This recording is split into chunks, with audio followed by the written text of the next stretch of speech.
You can leave it live if you can leave it up if you want to.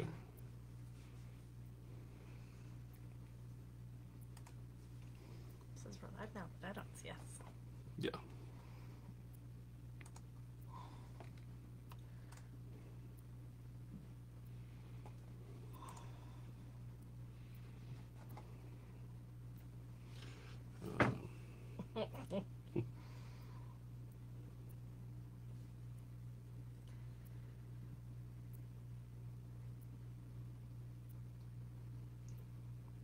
Yeah, it's live.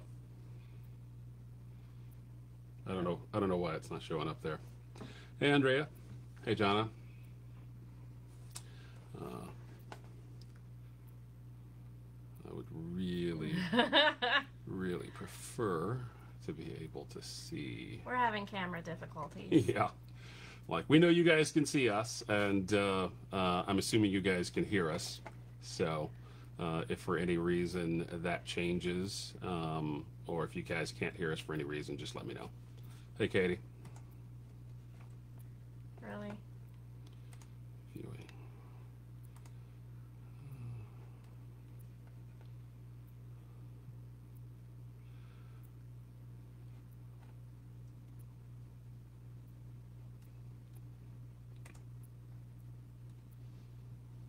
Hey, Joe. Yeah, we're really looking forward to the time when all of this calms down a bit and we're able to come and hang out with people. You can't fix it. Hey, Joe. Yeah, we're really looking forward to the turn that on, turn that down. So yeah, we've got we're working on the computer, and for whatever reason the computer doesn't seem. Hey, Kyle, glad you made it. Kevin, hey, buddy. Hey, John. You want to turn on that one? What's that? Oh, just as a view monitor. Sure. I can do that. There you go. Just to give you some idea. Yeah, no, we're just having a little bit of a technical issue. Rachel, how you been? But we know that you guys can see us, and we know that you guys can hear us. So we're gonna try not to worry about it a whole hell of a lot. So the basic, for those of you who are already here, the basic format's gonna be we're gonna kind of go. Sharon says she can't comment. We're just going to sit down and talk for a bit about some of the stuff that's been going on. I know a lot of my friends, especially my white friends, have been sending me text messages and emails and messages on Facebook, and I want you guys to know that I love and appreciate all the support you guys are sending, and I know these are, trying and somewhat chaotic times, and I want to make sure that everybody feels comfortable being able to talk about whatever it is that you guys want to talk about.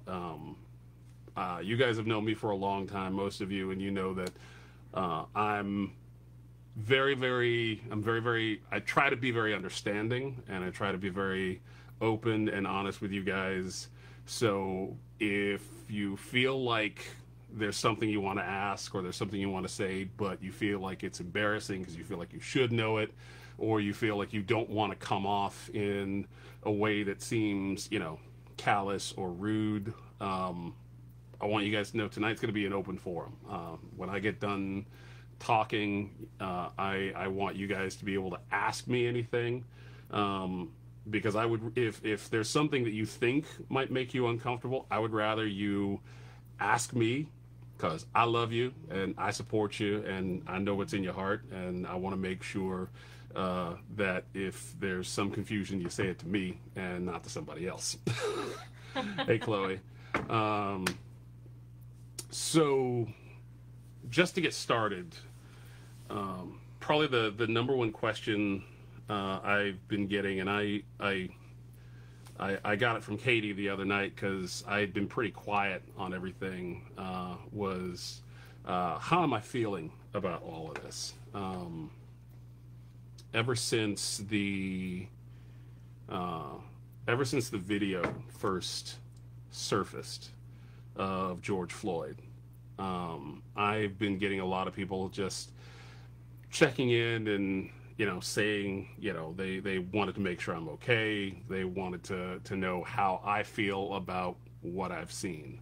And the reason you guys probably haven't heard from me is I've spent a lot of time sort of trying to process all this, just trying to make sure that I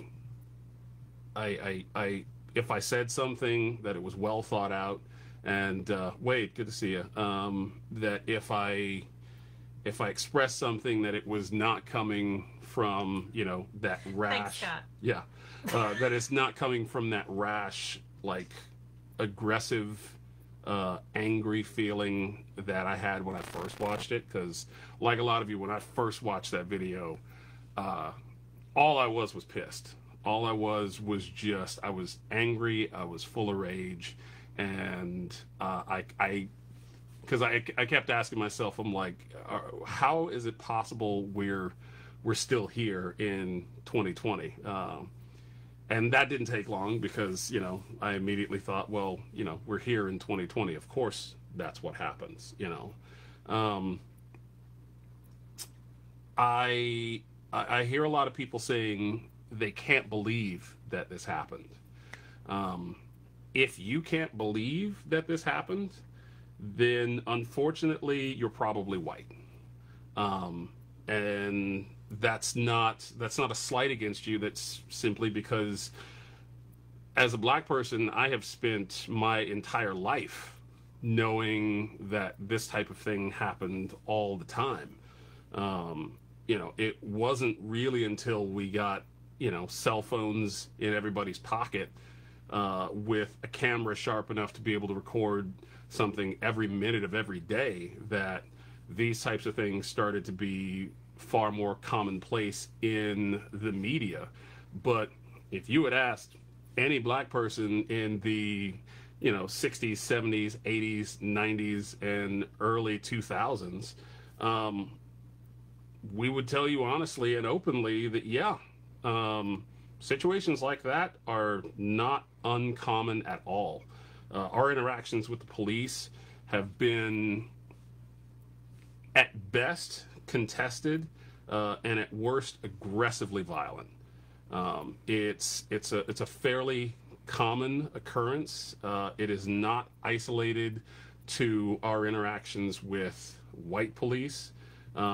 It's fairly common for us to be desperately afraid when we hear that the police have been called or we see squad cars on the streets.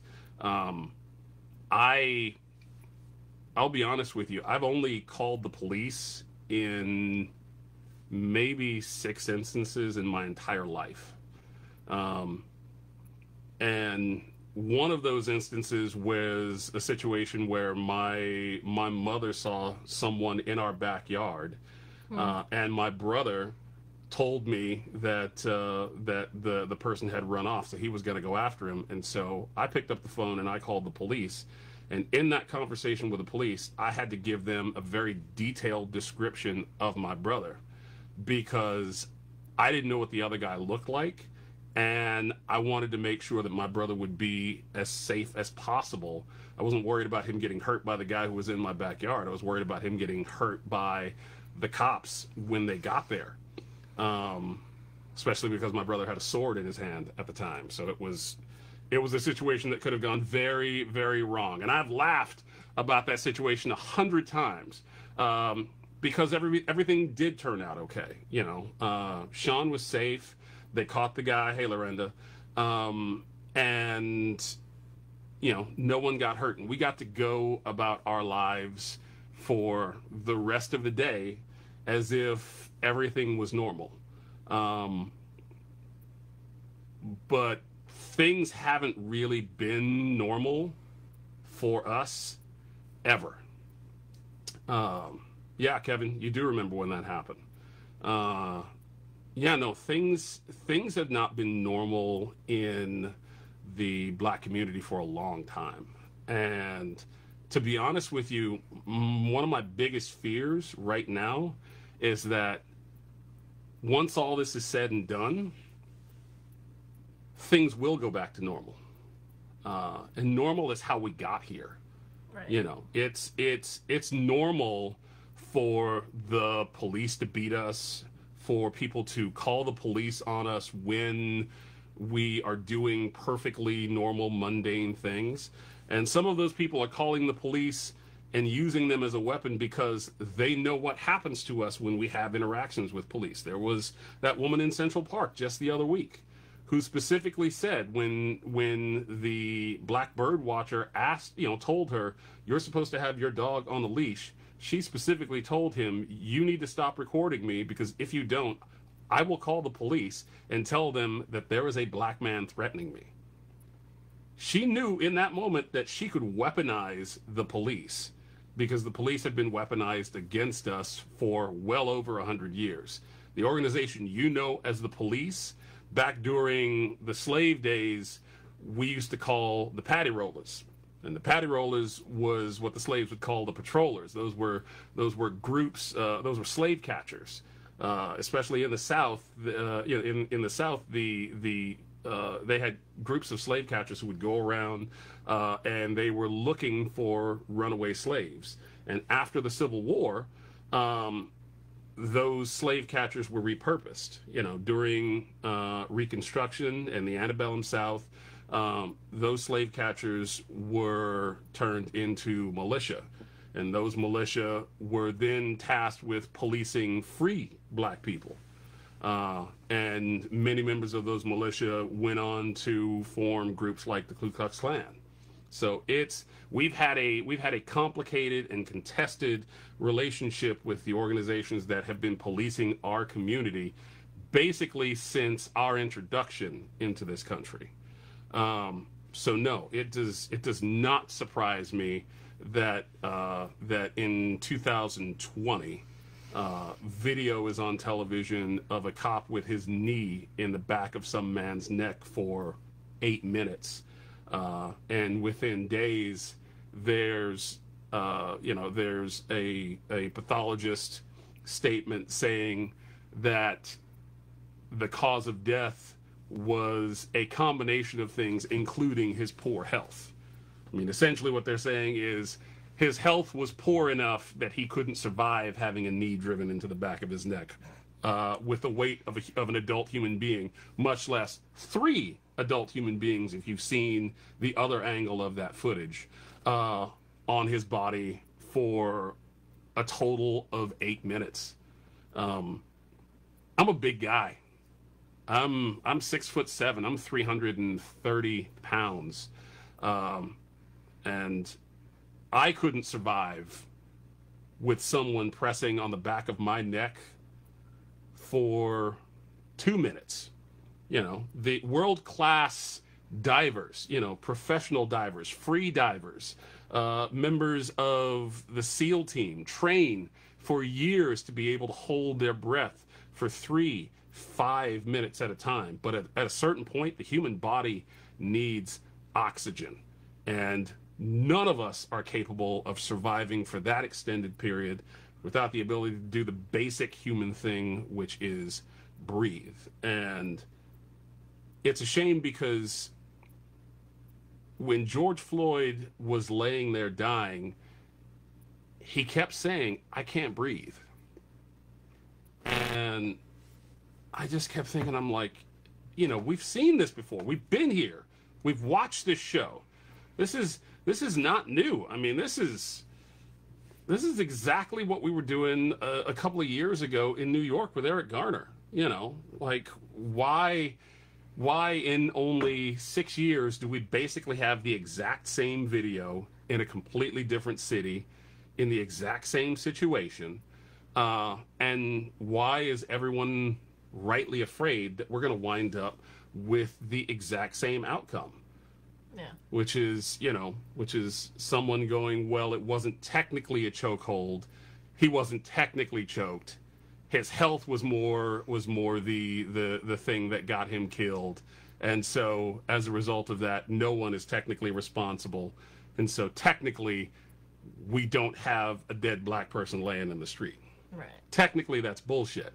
Technically, all of us know that none of that is true. But officers get off on technicalities all the time. And that is terrifying for me and everybody who looks like me, you know. And I said to Katie the other day, and I was talking to a friend of ours, but I said it to Katie too. I said, you know, ever since I was a kid, like all black people, growing up in the United States, you know, my parents have had that talk. You know, they've had the talk of what you have to do to have a safe interaction with the police. You know, if a police officer stops you or pulls you over or asks for your identification, you say, yes, sir, yes, ma'am. You keep your hands visually in front of you or over your heads at all times. You make sure that you don't reach for anything. You try and find every possible reason.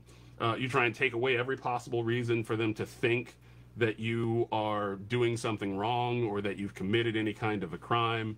And you try and give them everything that you possibly can. And if the officer is in the wrong, you don't say anything about it then.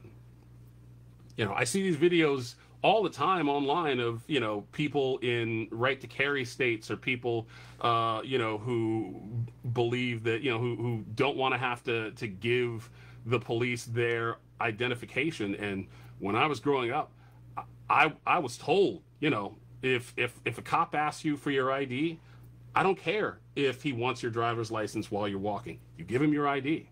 You know, I don't care if he pulls up and throws you against a fence and then demands to see some identification and wants to know where you've been and what you're doing. You just tell them.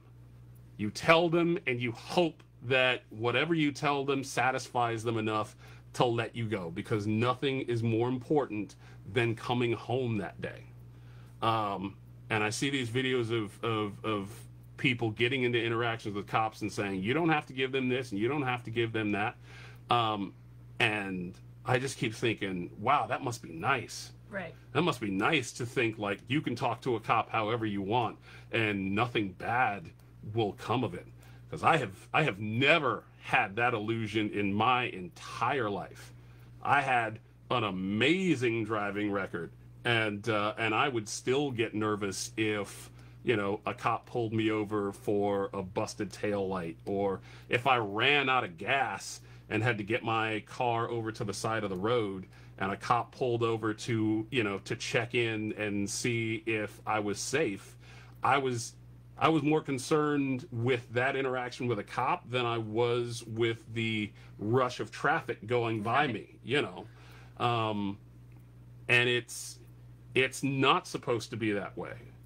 And unfortunately, I don't know what that talk sounds like if Katie and I have children. I don't know what that talk is supposed to sound like anymore, because all of the things that I was told to do to ensure that I get home safe every night, they don't count anymore.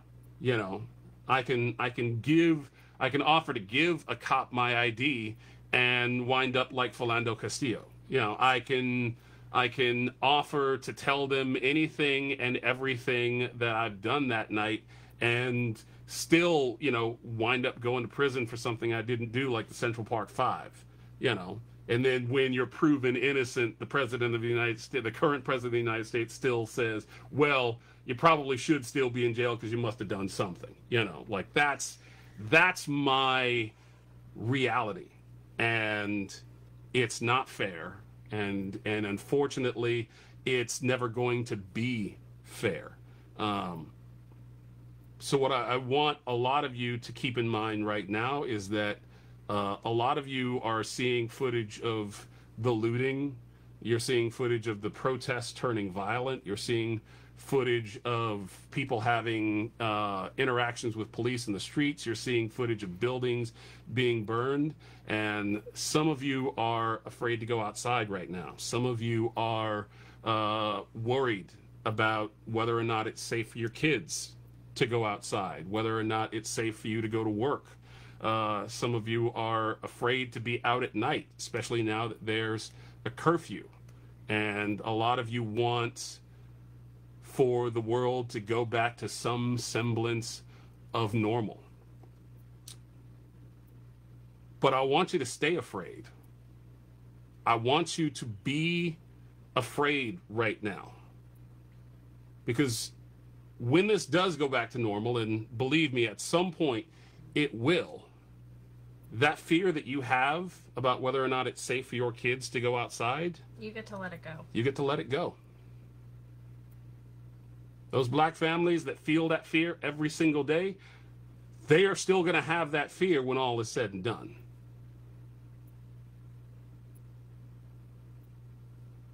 The interactions you have with the police, the freedom you feel to call the police if you feel that someone is committing a crime in your neighborhood or in your home, that's a freedom that we don't share. You know, we worry that if we call the police to aid someone who is in trouble that we care about, that their interaction with the police is going to lead to their death. And it has happened dozens of times just in recent years. Hell, I just saw a thing about a 2020. It was earlier this year. There was a man named Stephen Taylor who was a bipolar schizophrenic. He was in, I believe, a Walmart, and he picked up a bat and he was having an episode, and someone called the cops, and they ordered him to put the bat down. And in the middle of a schizophrenic episode, he didn't put the bat down, and they tased him once, and then they shot him in the store in front of all those people. You know, if you're black, you're in an incredible amount of danger. If you are mentally ill, we all know the dangers that the mentally ill in this country risk. It's far less the danger that they pose to us and far more the danger that the rest of us pose to them, because a lot of them don't have the ability to express what their intent is. Right. And police are trained to react to what they perceive intent to be. You know, and if you are lucky enough to not suffer from mental illness, chances are you know someone who is not that fortunate. You know someone who suffers from bipolar disorder. You know someone who has a personality disorder, or who takes medication for some condition that they have, and they have their good days and they have their bad days, and you want them to live through those bad days as well, or at least as well as they do through those good days. But that's what normal looks like for them. You know, normal for them is one bad interaction, you know, on a day when their meds aren't working the way they normally do, could lead to them losing their lives. You know, you shouldn't be afraid to be sitting on the couch in your living room. You shouldn't have to worry that someone is going to walk through your front door thinking that it's their home, or claiming to think that it's their home, and then shoot you dead. Mm-hmm. And then claim that somehow it's not their fault, because how could they possibly have known that they walked into the wrong home? You know, you shouldn't have to worry about the idea that you know, if you're in a neighborhood and your kid goes to the store to get tea and Skittles, that someone in the neighborhood watch is going to make sure they don't get back to you in one piece. You should be able to let your kids play in the park without fear that the cops are going to pull up and shoot them within 2 seconds. You should, and most of you don't have to worry about that. Most of you have that freedom. It is a privilege, and I wish we all did. I wish it was a shared experience. But unfortunately, right now, the only shared experience we have is fear. And the only reason we are all sharing that experience right now is because your cities are on fire. Yep. And it shouldn't take that. It shouldn't take any of these situations for so many people to think maybe they're not just making it up. You know what I mean? I have a lot of friends who are conservatives. I have a lot of family members, you know, growing up in Texas, I have a lot of family members who are gun owners. My dad is a gun owner. He takes a pistol with him everywhere he goes. He always has one in his car or in his truck. And I worry because I want to say 2 years ago, there were two separate instances where there was an active shooting and black people who were licensed gun owners were present. And they tried to subdue the active shooter. And when the police arrived, they wound up shooting them. I know there was I've got it in my notes here. Sorry, guys. I was pulling some stuff together earlier. Oh, yeah. Amanek Bradford was shot in the back of the head while trying to stop an active shooter. And Jamel Robertson was a security guard at I want to say he was a security guard at a bar. And while he was working at the bar that night, a guy pulled out a gun and shot 4 people. And fortunately, those 4 people managed to survive. But Jamel Robertson tackled the guy to the ground while he was working security. And they called the cops. And he was trying to hold him on the ground. And when the cops got there and saw him scuffling on the ground, they thought he was the one who shot someone. And they shot him and killed him. And some of you may have never heard these stories because they didn't happen in your community. They didn't happen in your city. Or there was just so many things going on in the world we live in today that these stories just weren't big enough. You know, there wasn't a protest when these individuals died. And so, you know, you didn't hear about it. It didn't make it to your Facebook feed. You know, no one tweeted about it. But those people had families. Some of those people had children, young children, who will now have to grow up in a world without their mother or their father, you know.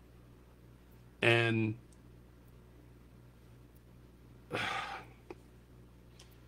it chokes me up to sit there and think about the fact that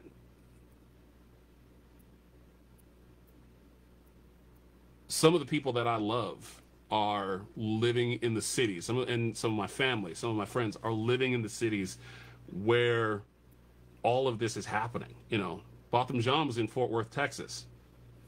We were in Dallas for Christmas. Yeah. You know, like, that was also, and hell, that was also the city where, I don't know if you guys remember the kids at the pool having the pool party, and and someone said those kids shouldn't be there, and in comes this cop barrel rolling through the neighborhood and tackling, you know, 11-year-olds. Right. You know, you're not supposed to call the cops when a kid has a tantrum at school. What was that little girl's name? I'm bringing them all up today. I wrote a bunch of stuff down. Kaya Rall. That was earlier this year. That was like a month ago. I don't know if you read about that one. 6-year-old. Oh, right. 6-year-old at school had a temper tantrum. And they called the cops. And when the cops got there, she had calmed down because she's 6. And that's what 6-year-olds do. But they couldn't get full-size cuffs on her, and once you call the cops, they're taking this child. Even though it violated the school district's policies for them to arrest the child without the parents being informed, without there being some arbitration between them and, I believe, someone in the school board, they arrested this 6-year-old. They zip-tied a 6-year-old and took her away in a squad car. Okay? That happens. Henry Davis was beaten by the police in Ferguson, Missouri in 2009. They beat him, I believe, because they accused him of driving under the influence of alcohol. And And once they had him, they beat him and then charged him with destruction of property because he bled on their uniforms. Oh my God. And no one found out about it until they went to court and his lawyers brought it up. That's what happens. Colin Kaepernick spent all this time telling everyone, I am kneeling. Specifically, I am kneeling because I wanted to engage in a peaceful protest. You keep telling us that violence is not the way, that peaceful protests are what you want to see. So Colin Kaepernick kneeled. He originally sat, and a friend of his who was a veteran. Your trunk is open. My trunk is open? Oh, thank you. That happens a lot. I'm gonna take my keys out because every time I bump my keys in my pocket, the damn trunk opens. My neighbors are really good about letting me know that's happened. But yes, Colin Kaepernick said, he was sitting, and a veteran who's a friend of his said, sitting is less respectful than kneeling. Kneeling is the way that we as soldiers show respect for the fallen. And so he kneeled instead. He kneeled during the national anthem. And they said, why are you doing it? He said, I'm kneeling because I don't want to show respect to a country that allows police brutality in black communities to be commonplace, allows it to be the rule rather than the exception. And I will continue to kneel until there is fundamental change. He kneeled quietly, didn't ask anyone, didn't tell anyone they had to, didn't tell anyone they were wrong for not doing it. And he was ridiculed and crucified publicly for it. And Colin Kaepernick does not have a job in the NFL right now.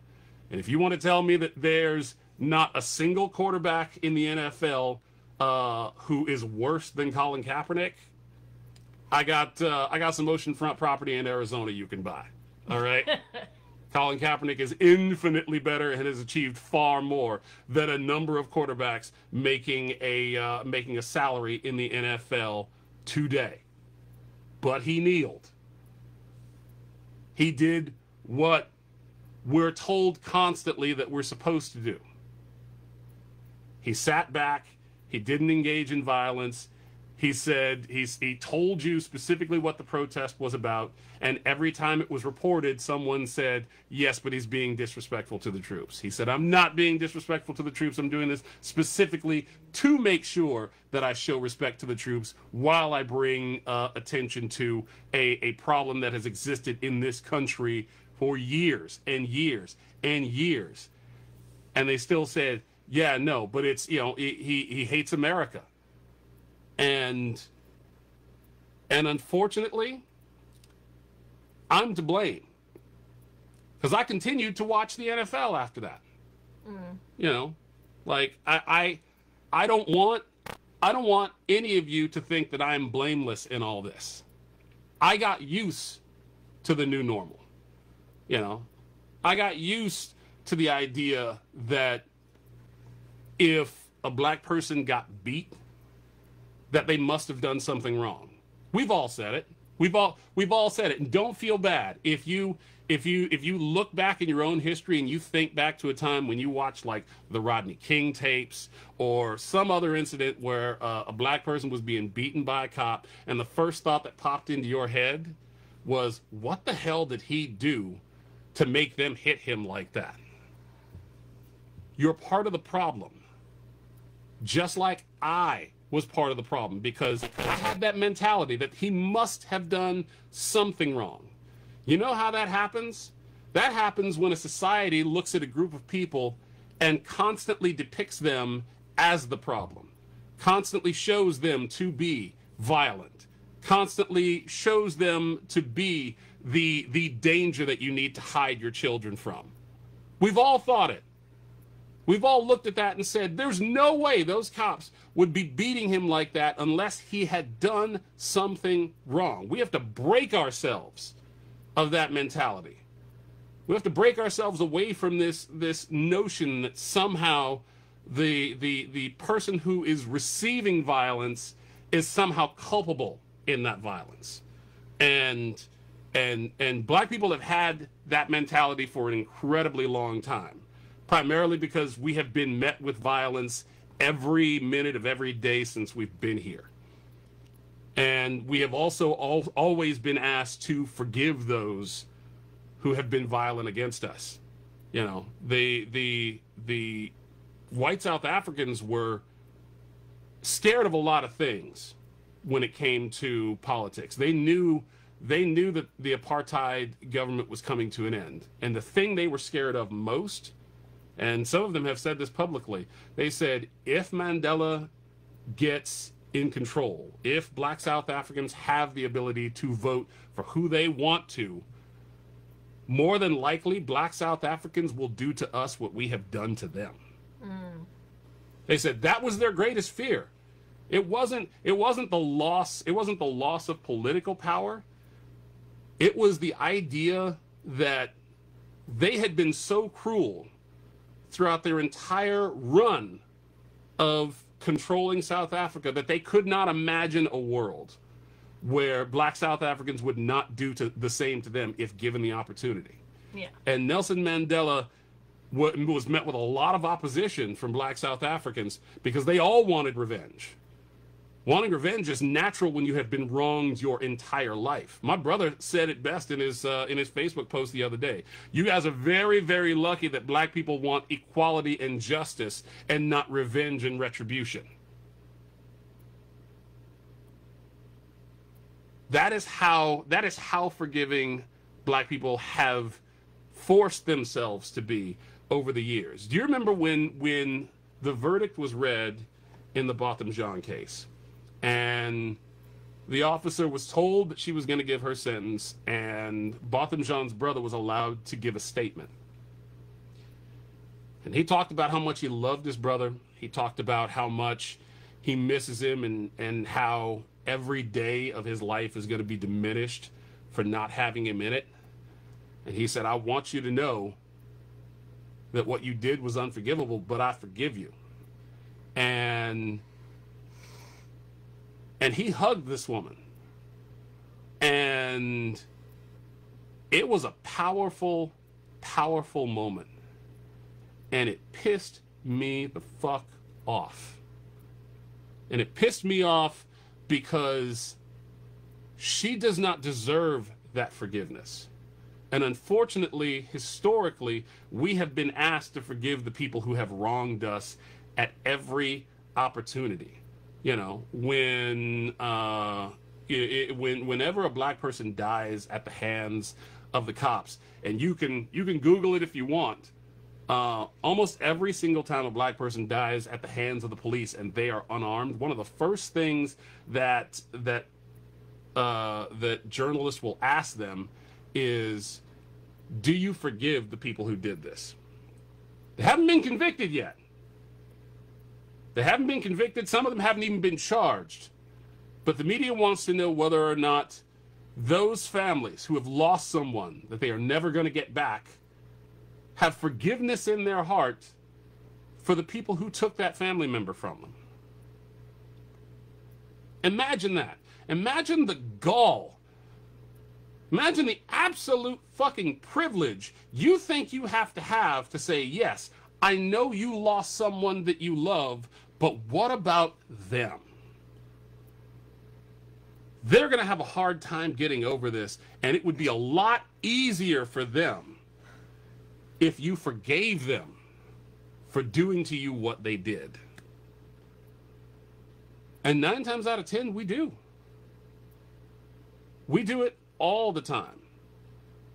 Because when you are told every day that your life has less value than someone else's, it's always easier to see, you know, the benefit of trying to do right by them.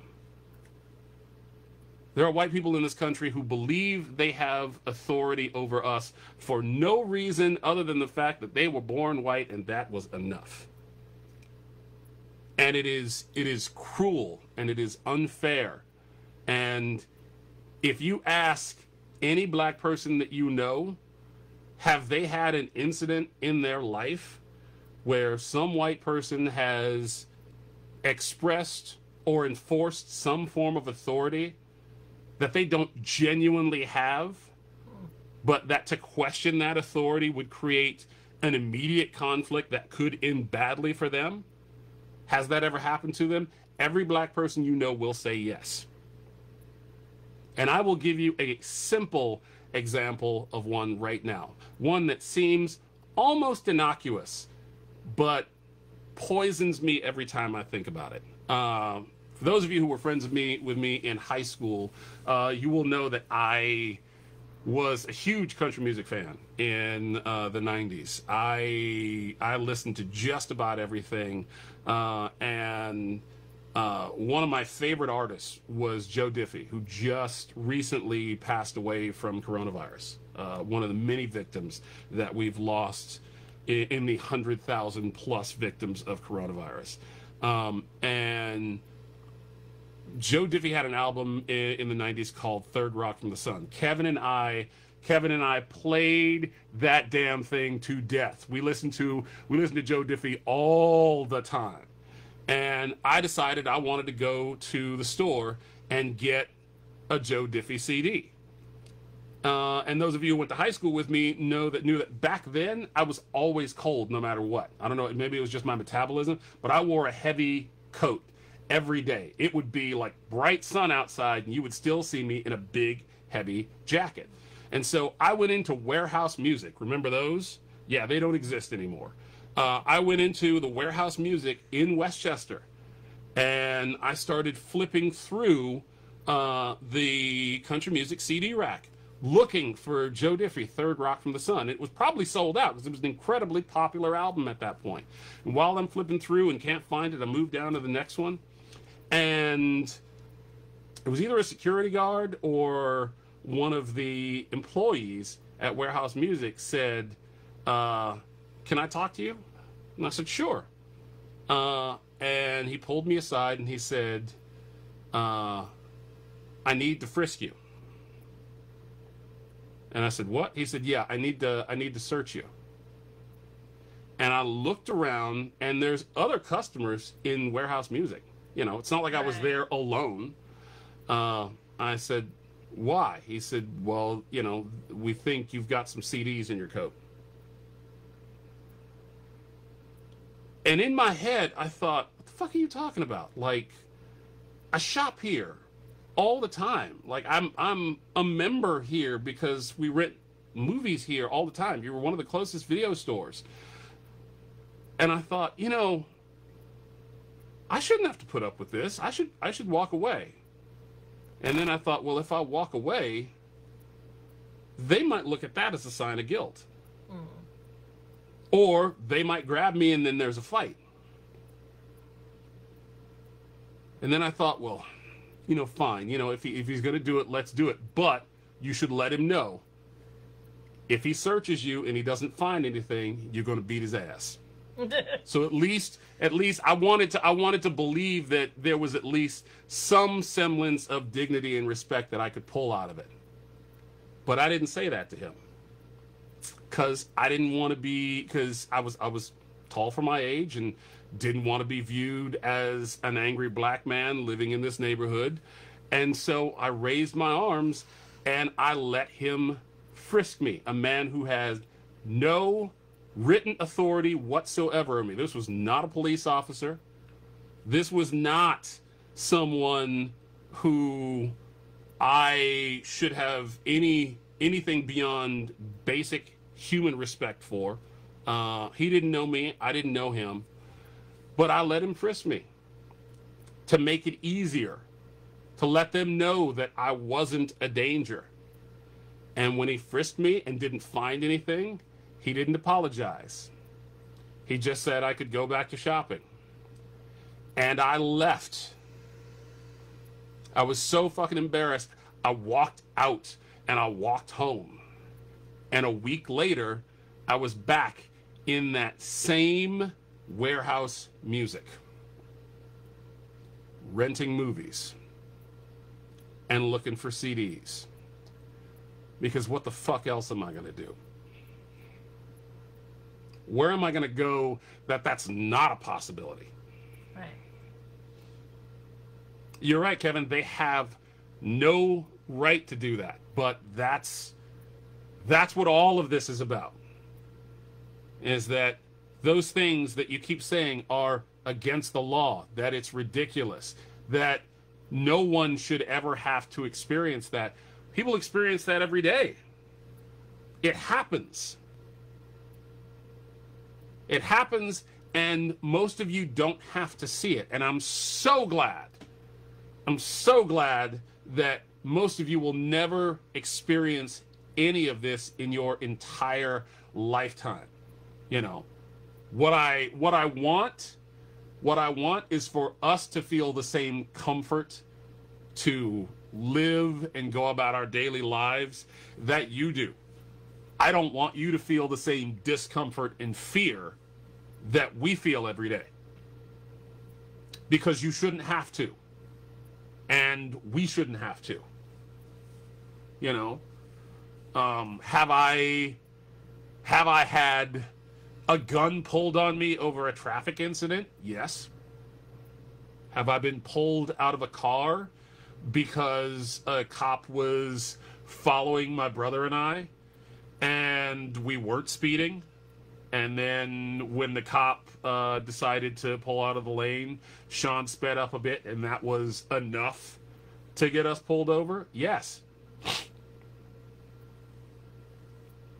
And I waited in the car while Sean was outside because, you know, he got out of the car to talk to the cops, and I didn't want there to be a problem. And at a certain point, I looked in the rearview mirror and saw my brother in handcuffs, and then looked to the side mirror and saw a female officer with a gun pointed at my head. So yeah, my hands went up immediately, and the car was unlocked, and they opened the door, and I followed all the instructions, and I made it home that night without a bullet in the head. It's not supposed to be that way. You know, that's not what day-to-day life is supposed to be like for people, you know.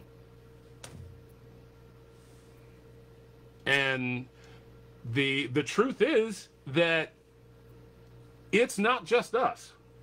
You know, so many of the problems that we face, they're faced by other communities. You know, if I'm in a car with 3 of my Latino friends and a cop pulls up behind us and has the audacity to say, "Niggas, get out of the car," they are not staying in the car. They know who the cop means. Okay? We are in this together. It is a shared experience. There is a difference in the way that society views us. We are viewed as less. We are viewed as less valuable. Right now, there are people complaining that buildings are burning. They are worried about the livelihood of someone who owns property. Will they be able to open their shop again tomorrow? Will they be able to provide employment for the employees who work in that shop? I get all that. I get all of that. But where was that anger and frustration a week ago? You know, where was that concern for your fellow man in the days, you know, following, oh God, now I got to go back because it just happened. Ahmaud Arbery, you know, where was that concern for your fellow man when a truck was pulling up behind a man running down the street, and a guy with a gun gets out and does what he says is a citizen's arrest, you know, while a third individual films the whole thing from a second vehicle. Right. And they were so confident that they were in the right. These idiots posted this video online. They shared it with their friends and their families. Because he died. And they thought, this video will show everyone what a good job we did. Right. Like, that is That is unacceptable. And we accept it every single day. Every day. This is our new normal. And it's not that different from our old normal. You know, I had a friend years ago. He was a mutual friend that I met through my friend Beth. I won't say his name now because I said years ago when the incident happened, I didn't want to embarrass him. I wanted to teach him. And I thought it was infinitely more important that he learn this lesson than it is that he be shamed into learning this lesson. He had posted, he and I had gotten into a couple of discussions, and he would post some things specifically about Muslims that I thought were really, really offensive. And I wanted to, you know, I was trying to help him work through those things. He was a young Jewish kid, and he was not terribly bright, but I felt like he had a good heart. And, you know, and I felt like he wasn't seeing the similarities between his community and their community. And, you know, I felt like he was just buying into the notion that all Muslims were all bad all the time. And so I wanted to work with him through this. And then there was an incident, and there was a protest, and he posted a picture on Facebook, and it was two pictures side by side from two different protests. One was a march with Martin Luther King, and someone in the picture had an American flag waving, and the other was a march from that present day, and I don't remember what the march was, but it was a bunch of black people protesting what was probably a violent police interaction, and no one in that picture was holding an American flag. And he said, "Do you?" And he wrote, "Do you see which one of these protests we're supposed to respect?" And I sent him a message on Facebook. I said, "Are you sure you want to put this?" I said, I want you to reread this. I want you to make sure that you fully understand what you're saying here, because I don't think you've really looked at this in the way that you think you have. And I think if you go back and you look at this again, I think you're really going to wish that you hadn't posted this. And he was like, no, but I mean, that's what it's about. It's like, this is what America's supposed to be. It's not this. And I said, okay. And so I reposted the image that he posted online. I didn't repost his post because I didn't want anyone to know who he was and what he had said. I just reposted his image, and in that post, I basically said, a friend of mine recently posted this, and I wanted to let you guys know why he and I are no longer friends. I said, he seems to be under the impression that black people should be thankful and grateful and supportive of the American flag. A flag that my grandfather and my uncles fought on foreign soil for, and then came back to a country where they were paying poll taxes and where they didn't have equal opportunity under the law. And while they were serving in the military, they didn't have the ability to serve alongside their fellow white soldiers, because for some of them, the military hadn't been integrated at that point. So they served in black regiments. And I said, black people should not be grateful. We should not look at the American flag with awe and wonder and respect, because that flag has been flown over our heads a number of times as we have hung from nooses, as we have been dragged behind cars. That flag has been flown over courthouses that have said that we are less than human beings, that we do not deserve the right to vote, that we do not deserve equal protection under the law, that separate but equal was an acceptable form of society, even though they're plenty separate but not necessarily equal in any way, shape, or form. That flag has flown over a number of atrocities of not just black people, but all the Native American peoples, most of the Latin American peoples, and it still, to this day, that flag is used as a cudgel against anyone who asks for systemic change. America, love it or leave it. Make America great again. When the fuck was America great? When was a country founded on the idea that all men were created equal by individuals who owned slaves ever great? When did violent protest stop becoming the way that Americans showed they were unhappy with their society? I thought that's what the Boston Tea Party was. I thought that's literally what the founding of this country was. Taxation without representation. No representation by government, not being treated equal by the government that's ruling over you. And so you violently throw the property. You burn the building.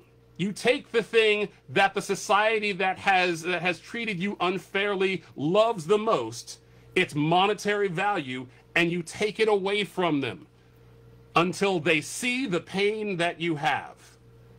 Martin Luther King said, riots are the language of the unheard. That's why they keep happening. If you think peaceful protest is the solution, ask Martin Luther King how it turned out for him. Yeah, stop posting the picture of them peacefully marching and forgetting that 5 minutes later there are pictures of them being beaten and yeah, like attacked for peacefully marching. Yeah, peaceful protesters were met with water hoses and attack dogs and bleach and bullets. And those bullets were not rubber. Okay? That is the history of this country. Manifest Destiny is the history of this country. It is the reality that we live in, and we don't get to scrub it to make ourselves feel better about who we are. None of you alive were slave owners. But that doesn't mean you don't necessarily benefit from the history that slavery brought to this country. I'm assuming none of you have ever voted to prevent black people from having equal rights under the law. But many of you benefit from the history of this country preventing black people from having equal rights under the law. It shouldn't be something you should have to fight for if we hold these truths self-evident that all men are created equal. You shouldn't then have someone saying, yes, but these aren't men, they're property.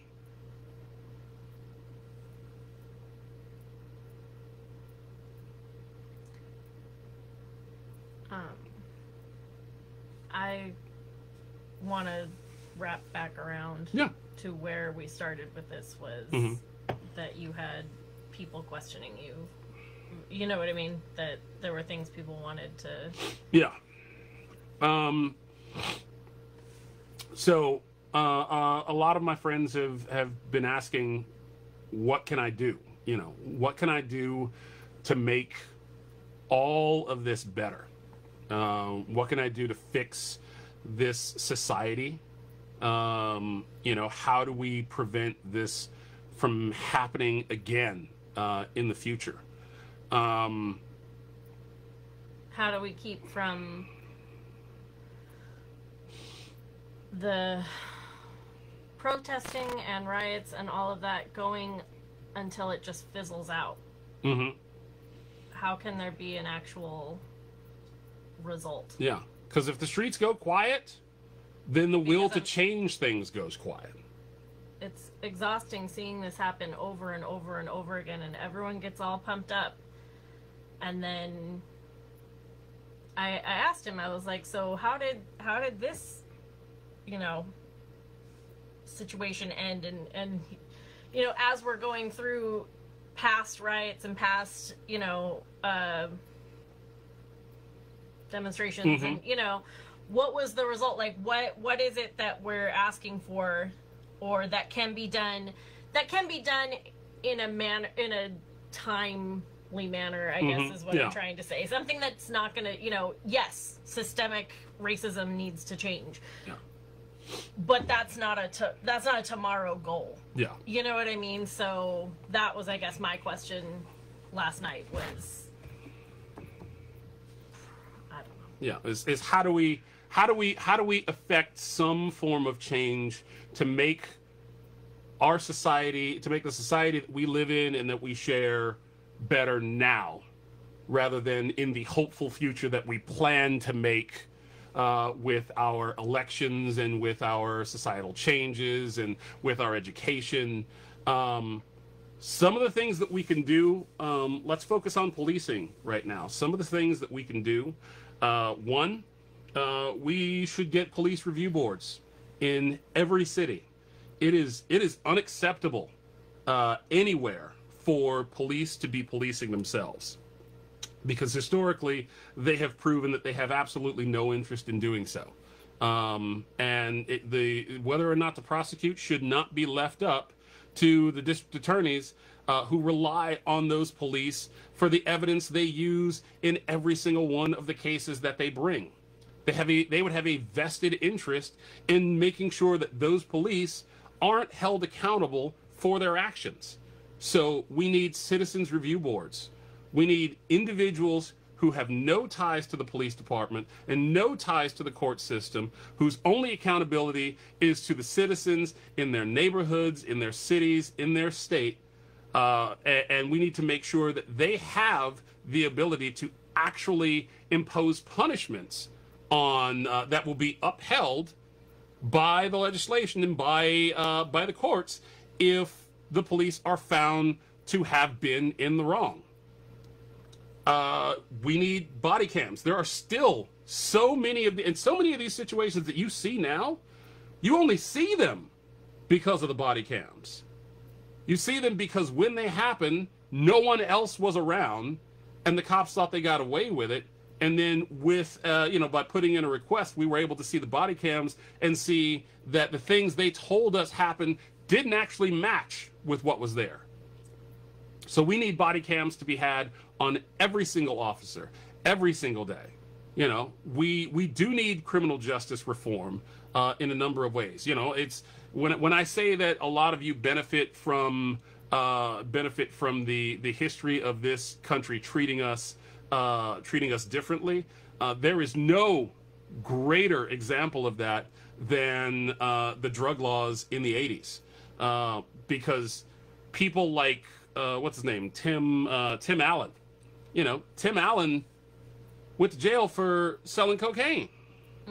Okay, but he wasn't selling crack cocaine because he was white, and so he had an infinitely shorter sentence than his black counterparts selling the rock variation of the same drug he was selling, because that is what our criminal justice system did during the drug wars of the 80s and 90s and early 2000s. Those laws didn't really change until the Obama administration. You could still go to jail and serve 3 to 4 times the sentence for the same drug in a different compound, because those particular compounds were more commonly seen in the inner cities. And those men and women who went to jail for selling that drug, they weren't there to raise money to feed their families. They weren't there to make sure their kids got an education or to help them with their homework. Those kids were raised by their grandparents, or they were put into the foster care system. And any of you who have ever dealt with the foster care system know that if you get a good home, you can have the best, most restorative life there is. I have friends who are living proof that getting a good foster home can quite literally save someone. And I also know people who bounced around from bad home to bad home to bad home and suffered abuse and neglect that has scarred them for their entire lives. They lost family that they were too young to really remember that they had. They lost aspects of their culture that they can never get back. And now my friends teach those children. Thank you, Promise. Thank you, and thank Sean, my brother. Thank you to all the teachers out there for the burdens that we as a society are putting on you. because those kids have to work their way through that trauma. And chances are those kids are still growing up in an area where their schools are poorly funded. They don't have modern textbooks. They don't have as many computers. And every job they could possibly want to get in the future is going to require them to be highly adept at using computers. If they want to have a job that's going to help lift them up out of poverty, they need to have that education early and often. Right now, there are kids. We saw reports on it because everyone's been homeschooling because they closed all the schools for COVID-19. But one of the big disparities between communities is the fact that a lot of communities don't have access. A lot of people in different communities don't have access to high-speed internet, which makes it much more difficult for those kids to continue to go to school while the schools are closed. Because if you have the option of continuing to teach those kids, those kids who live in areas or who live in households where they have high-speed internet are going to be able to benefit from that. They're not going to lose that time in their education. Those kids who don't will probably repeat a grade. A disease is going to take away an entire year of a child's education because their parents can't afford to give them high-speed internet in their home. How in 2020 does a lack of internet take away a kid's entire school year? Those are things that we could do right now. Cellular companies at the beginning of this pandemic started offering things like they were giving free Wi-Fi to students. Some of them were you might have seen the alerts on your phone that they were letting you set up personal Wi-Fi hotspots, even if that's a thing they normally charge you for. They were giving you like 15 gigs for free. We could do more of that. There should be basic high-speed internet available everywhere to everyone for free.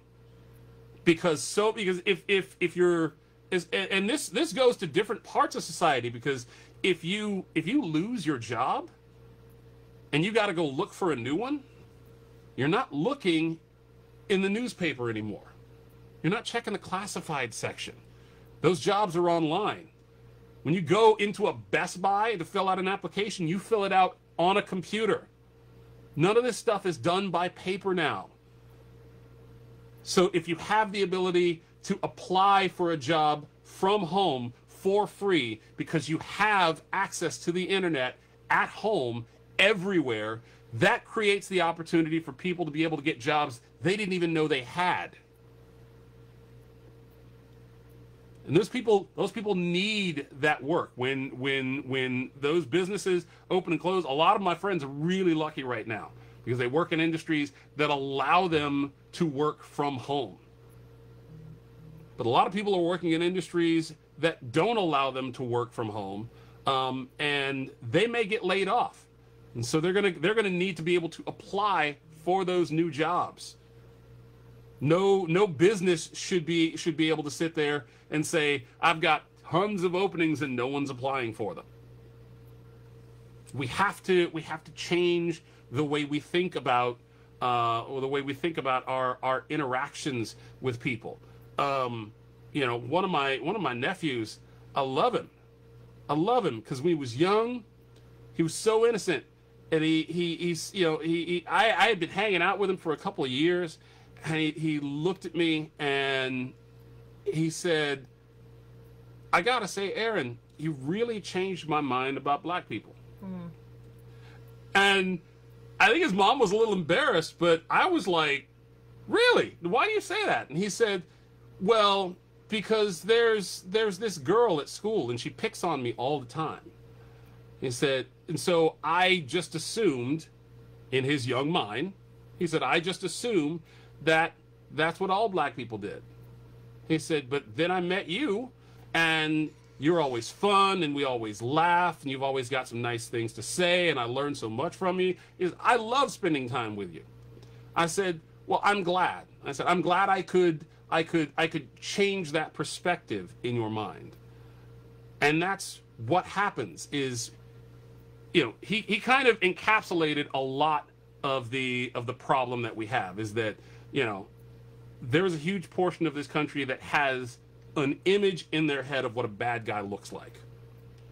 And that image is basically adolescent to adult black male, over 150 pounds.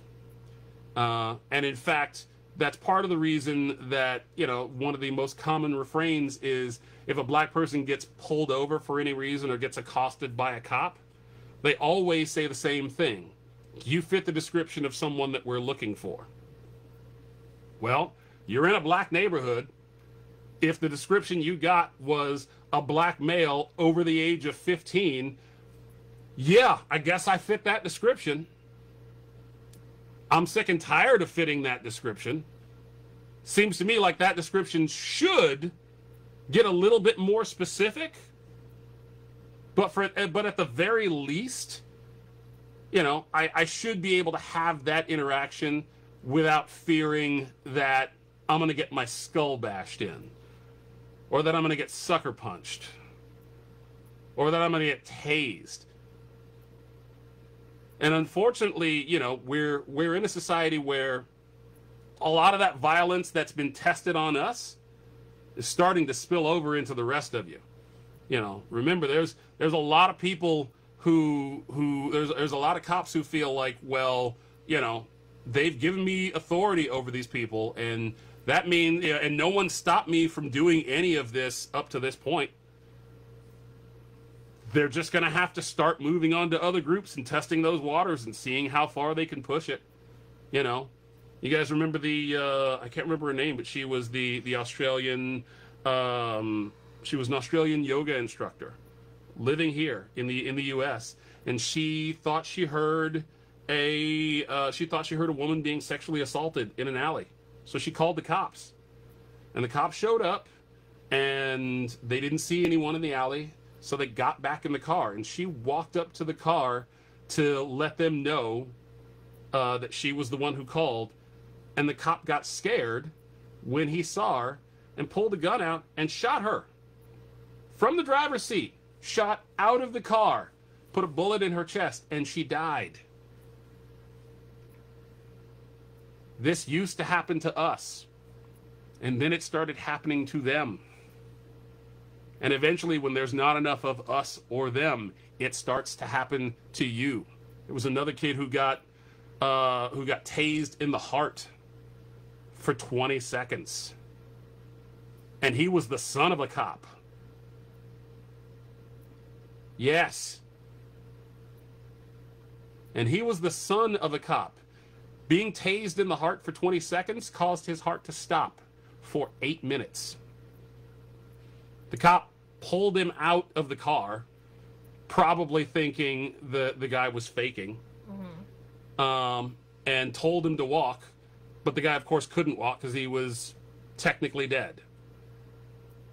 Dragged him out of the car and then dropped him. And when he realized that the kid wasn't moving, he called an ambulance. They got him to the hospital. The kid went into a coma. And when he came out, he had suffered permanent brain damage because his body had been deprived of oxygen for 8 minutes. He is still alive to this day. He is one of the lucky ones. But if all of this is allowed to continue, less and less of you will continue to be lucky. You should not have to rely on luck to know that your children are going to come home safe. We need to get rid of this philosophy that I see a lot of families of cops using. It's been said for years, and I know what the thinking is behind it, and I know why you think it's okay. I'm here to tell you it is not okay. The notion of better to be judged by 12 than carried by 6. I talked to Katie about this the other day. Katie's father is a firefighter. The man's job was to see a building bursting with flames and do the opposite of what everyone else's instinct is. Run into it, don't stay away from it. Because that's how you save lives. You run into the danger, and you do everything you can to make sure that if it's possible to save people, you do. You keep yourself safe because you want to come home to your family every day. when she was watching, we were watching an episode of Station 19 a month ago, it got very emotional because that type of thing came up in the show. And to the families of those firefighters, it is real. Whether it's a story in the newspaper or whether it's a scene in a television show, it is real because they have lived it every single day. But for some reason, we have sectioned off police work in this country as the one place where it is okay for the individuals in that job to be given the privilege to decide who lives and who dies, but also the expectation that their safety is more important than the people they are there to protect. Because when you say, better to be judged by 12 than to be carried by 6, you're saying it is much better for me to run the risk of having to go to trial, not being convicted, not going to jail. It is better for me to run the risk of having to go to trial than it is for me to take even the slightest bit of risk with my life. And if that means that you have to die in order for me to go home safe tonight, that's what's going to happen. And that's not what any of us signed up for when we agreed to give police power over life and death. It's certainly not what anyone in the black community agreed to. We pay taxes like everyone else. We have our homes broken into like everyone else. We have domestic violence like everyone else.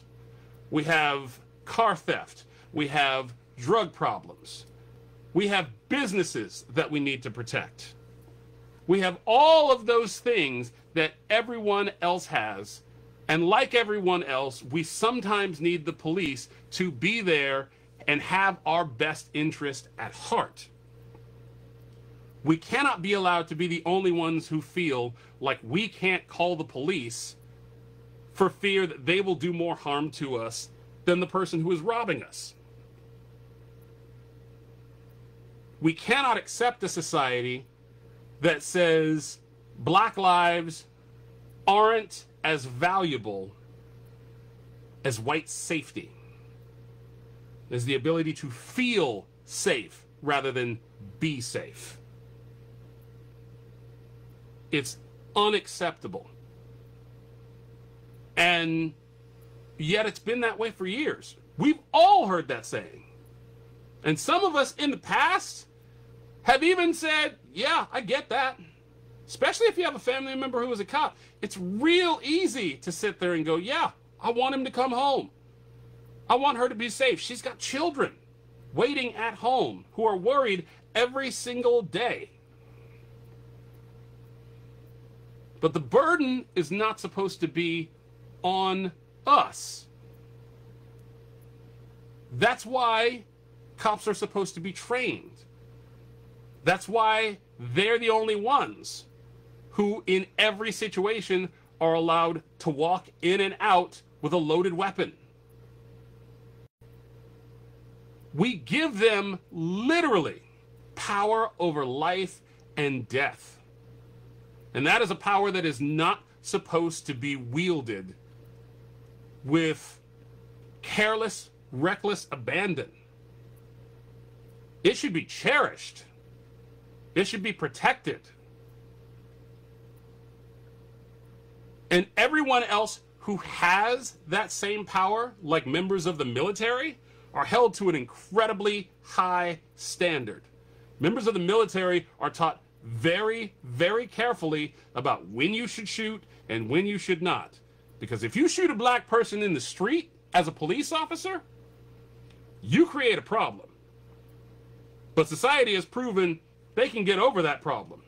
If you're a soldier and you shoot some civilian in a foreign country because you assumed that something was going to go wrong, if you react too quickly and you make a mistake that turns an entire village against you, you don't have the option of going home. You don't have the freedom of going, well, the district attorney is probably going to have my back. All right? You kill the wrong person in a foreign country and you put your life in immediate danger.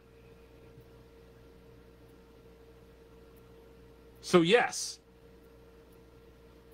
we absolutely need to hold police accountable. We need to change the way that we train them.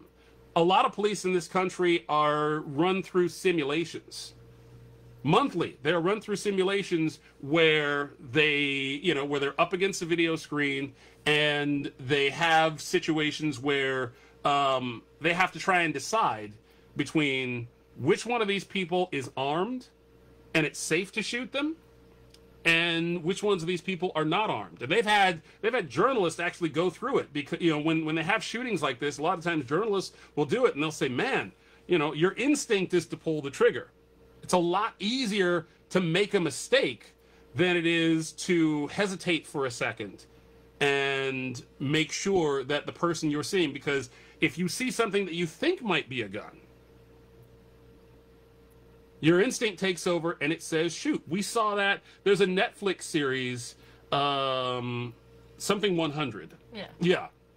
There's a Netflix series you can find where they take 100 normal people and they put them through a bunch of different situations because they want to test things like, how people in different age brackets respond to different situations, and whether it's better to, whether it's healthier to be, or people are happier if they're male or female in certain situations.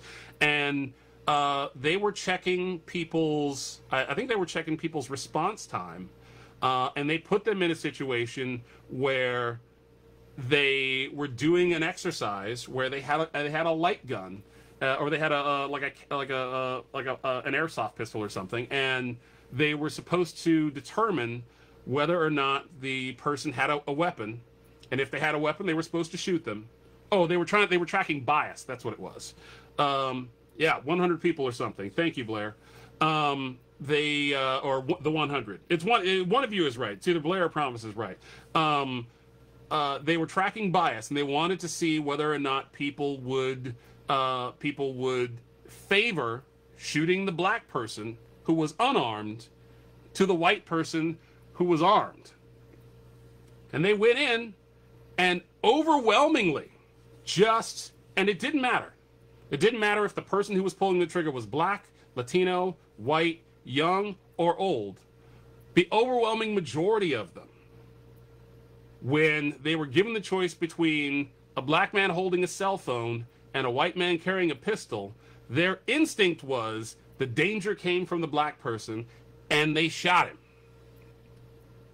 And in that scenario, what really scared them was that the two people who were holding the objects were members of the 100 people that they did activities with every single day. They were members of the civilians that had been brought in for this. So this wasn't like they were deciding between a white and a black stranger. They were deciding between their white and black co-stars on this show. And their instinct was still to shoot the black person. When they swapped their positions, the same thing happened, because there was something in the brain that looked and saw that black person and said, that's where the danger is. And when you see someone put in that situation crying, racked with guilt, because for the first time in their entire life, they've been forced to confront the idea that they have an inherent bias. They don't know where it came from, they don't know how it happened, and they don't know how to turn it off. And I imagine that there's probably a few people in this chat right now who have the exact same bias. You don't know it. And you won't know it until you're put in the situation where you have to choose between two people. And it's unfair. But I want you guys to think about that. I want you guys to think about the fact that somewhere in you, it's possible that there's a part of you that associates the concept of white with good and black with bad.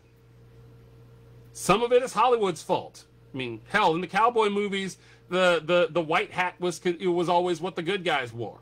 The black hat was how you knew the guy was a villain. It was storytelling shorthand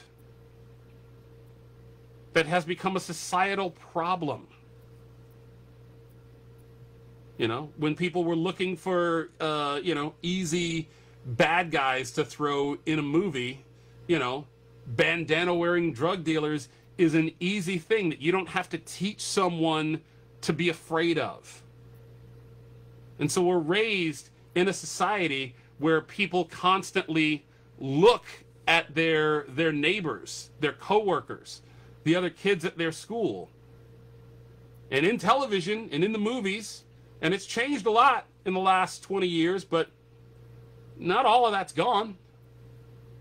Those associations are still there.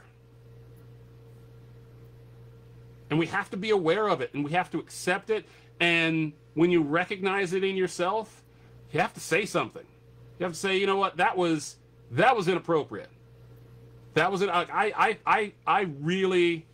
was in the wrong on that one, and it's okay. I want you to be wrong. I want you to be wrong, and I want you to be willing to admit that you're wrong, because that's how you get better. We used to say there's a difference between being ignorant and being ignorant. If you're ignorant, you don't know something. If you're ignorant, you don't know something. And there's nothing wrong with being ignorant. We are all ignorant of something. Everyone is ignorant of something before you learn it. The key is that once you do learn it, you can't pretend you don't know it. Yeah. You have to be willing to accept it, and you have to be willing to accept all the ugliness that comes with knowing it. You can't look at all of these incidences that have been happening and say, oh, well, that's a new phenomenon. No, you have to go back and ask, how long has this been going on? It's been going on forever. You know, when the coronavirus broke out and a number of the Native American tribes said they were blocking off the roads accessing the reservations. They said they had checkpoints set up, and they were stopping everyone who was coming onto the reservation and checking your temperature. And if your temperature was high, you didn't get to come on the reservation. And one of the governors said, you can't do that. Like the reservation is sovereign ground. You can do anything you want on the reservation, but the highways are public. And I read that, and the first thing that popped into my head is, this country doesn't have a really good history with preventing disease brought by other people spreading onto Indian reservations. Okay? There's a long history in this country of people actively bringing disease into Indian communities and wreaking havoc on the people who live there. So I'm going to err on the side of caution and say the Native American people can stop anyone they want to from coming onto their land if they think you're not healthy. Simple. If you think, if there's a history of something that has plagued or created problems for black people in this country, assume that when we tell you it's happening, it's real. I am not a woman. I don't understand what menstruation feels like. But I know it's real because every woman in society has told me it's real. They have told me the discomfort and pain associated with it.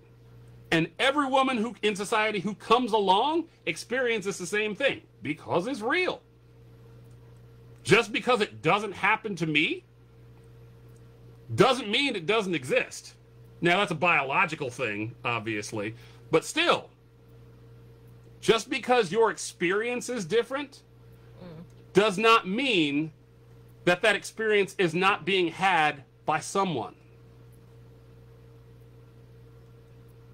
You know, I don't know what it was like for Jews living in Germany before the start of World War II.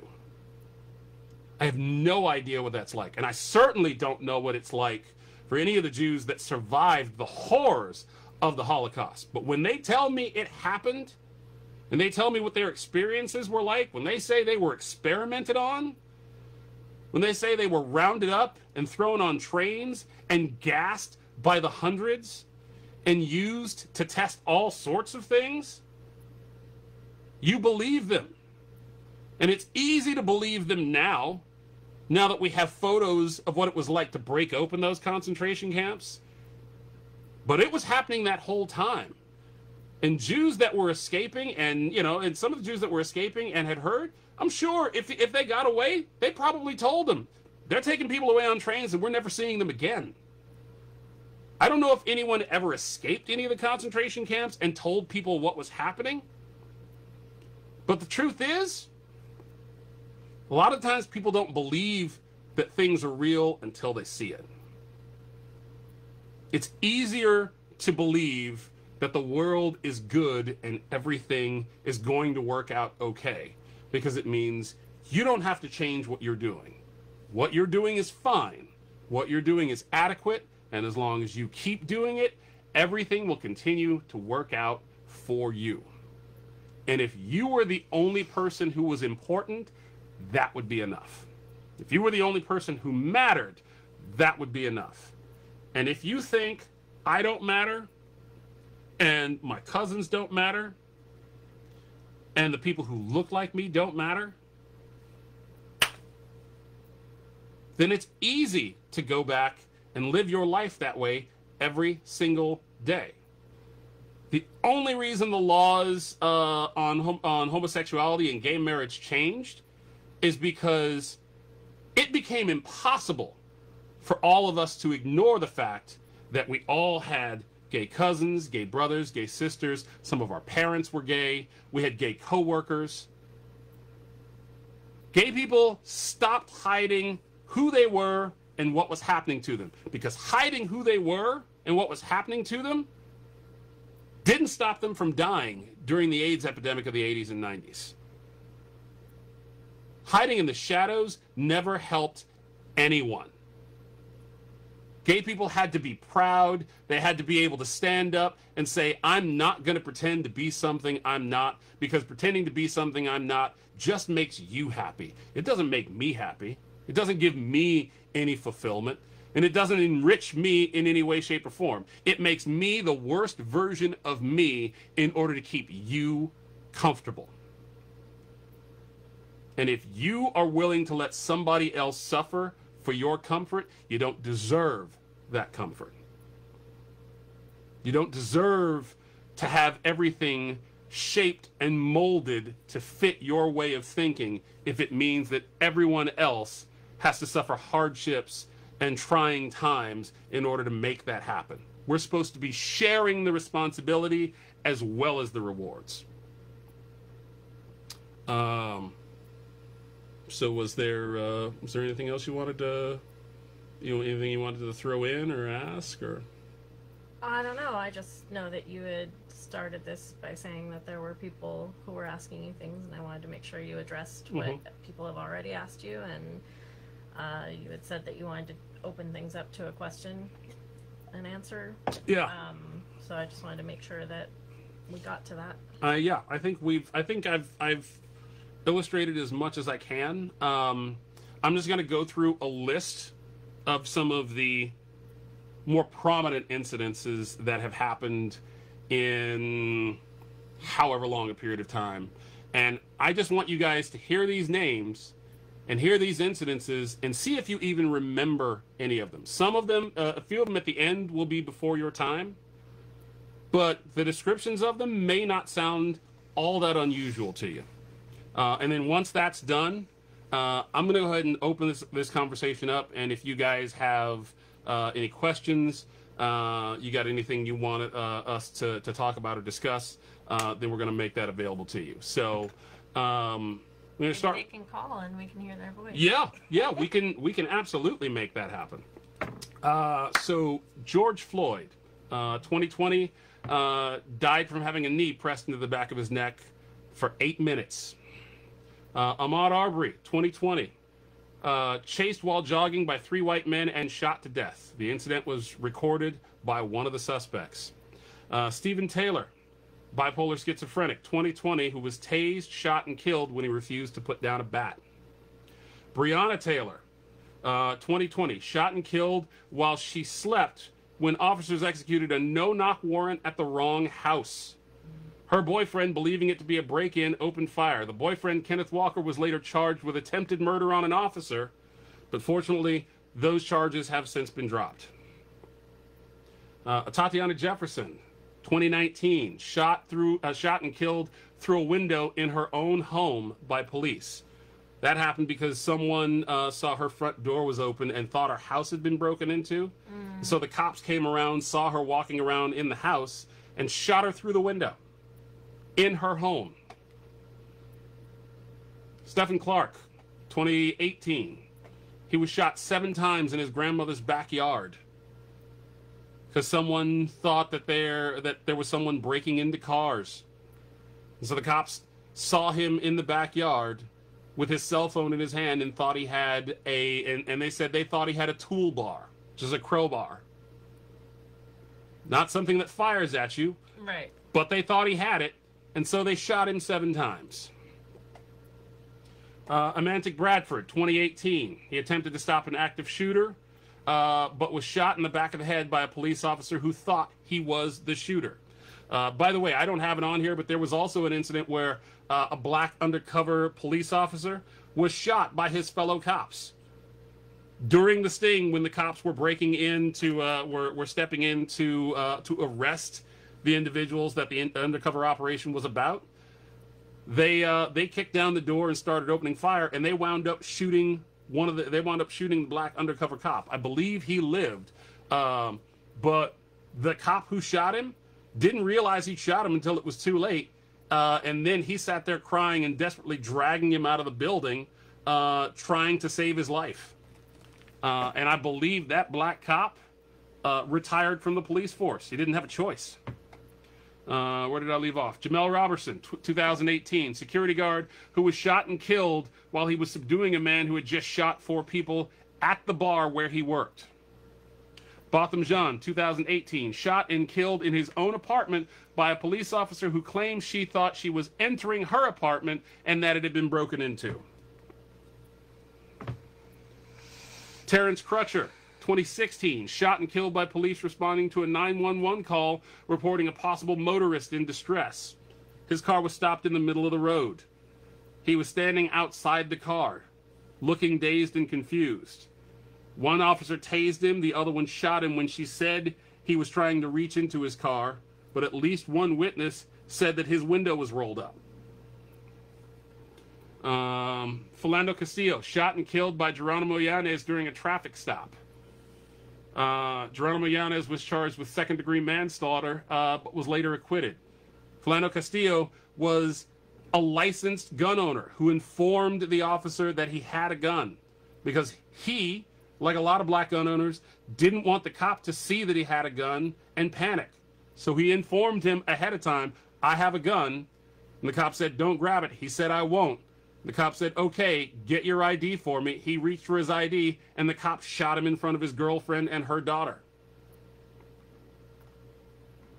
Jamar Clark, 2015. He was shot during a disputed interaction with police.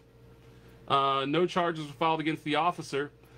In the aftermath of that, there was a crowd protesting his shooting, and 4 white Klansmen came to that protest and started firing guns into the crowd. Because, one bad deed never goes unpunished. Freddie Gray died in 2015 from a severed spinal cord he received while he was being transported in a police van.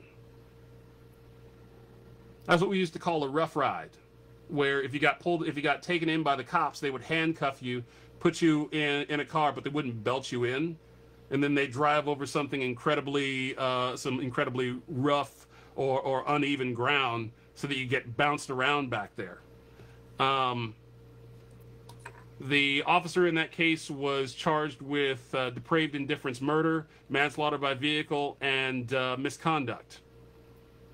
He was acquitted, amongst other charges. He was acquitted of those 3 charges, and all of the other charges were dropped. Sandra Bland died in police custody. An apparent suicide but no one has ever really been sure, and the police precinct where it happened has never been forthright about the incident. Eric Garner was placed in a chokehold in 2014 on the streets of New York City. He had previously been harassed by those cops for selling loose cigarettes. And in the aftermath, one of the cops there said in a statement that Eric Garner had somewhere in the vicinity of 10,000 loose cigarettes with him that he was trying to sell. He later recanted that statement and said that he had lied and said that actually Eric Garner had about 4 cigarettes with him. But the fact is, when they harassed him that day, he wasn't actually selling cigarettes.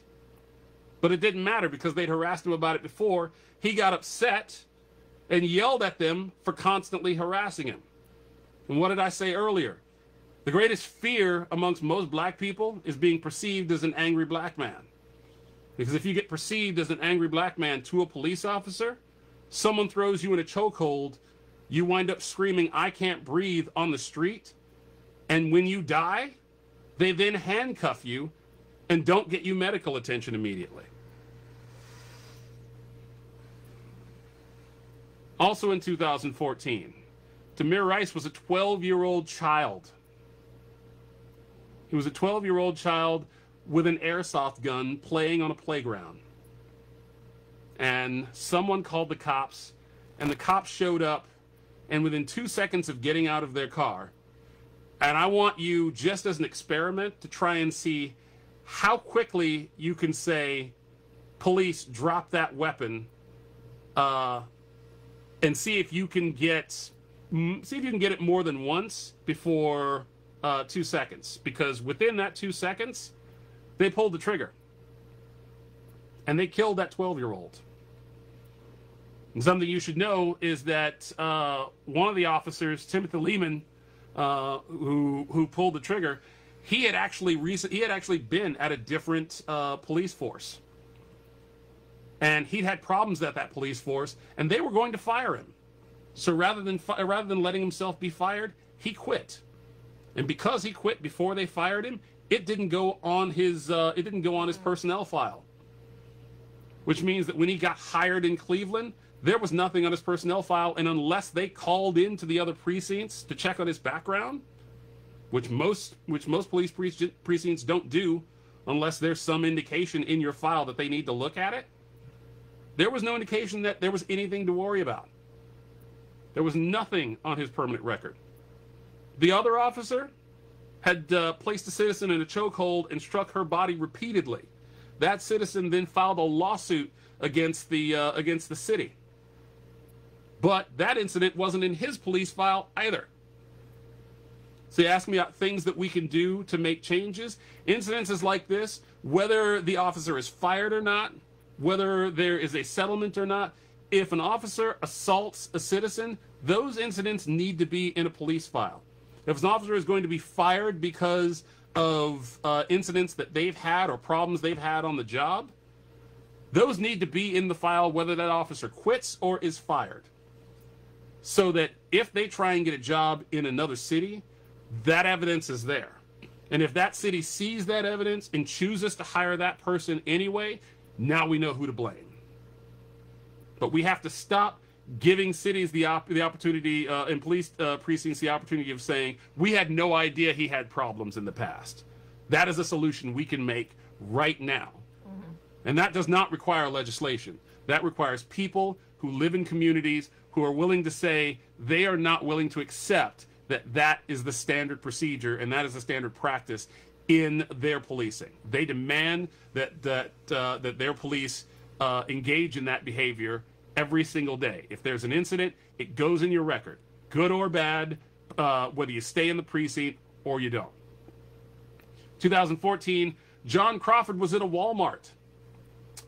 He saw a BB gun that they sold in that Walmart, and he picked it up and continued shopping.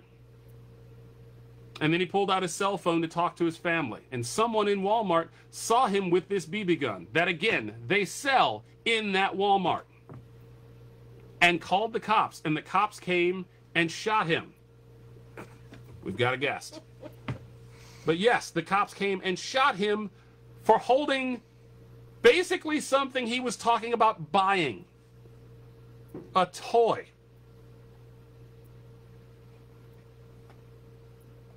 Michael Brown, shot and killed after a confrontation with Officer Darren Wilson. People who witnessed it claim he had his hands in the air. And the police have never been able to produce any evidence that his hands were not in the air. And we have other incidences that show that having your hands in the air is no guarantee you will not be shot. In 2009, Oscar Grant was shot in the back by a BART officer in Oakland, California at Fruitvale BART station while he was being held face down with a knee in his back. Does that sound familiar? He died 7 hours later.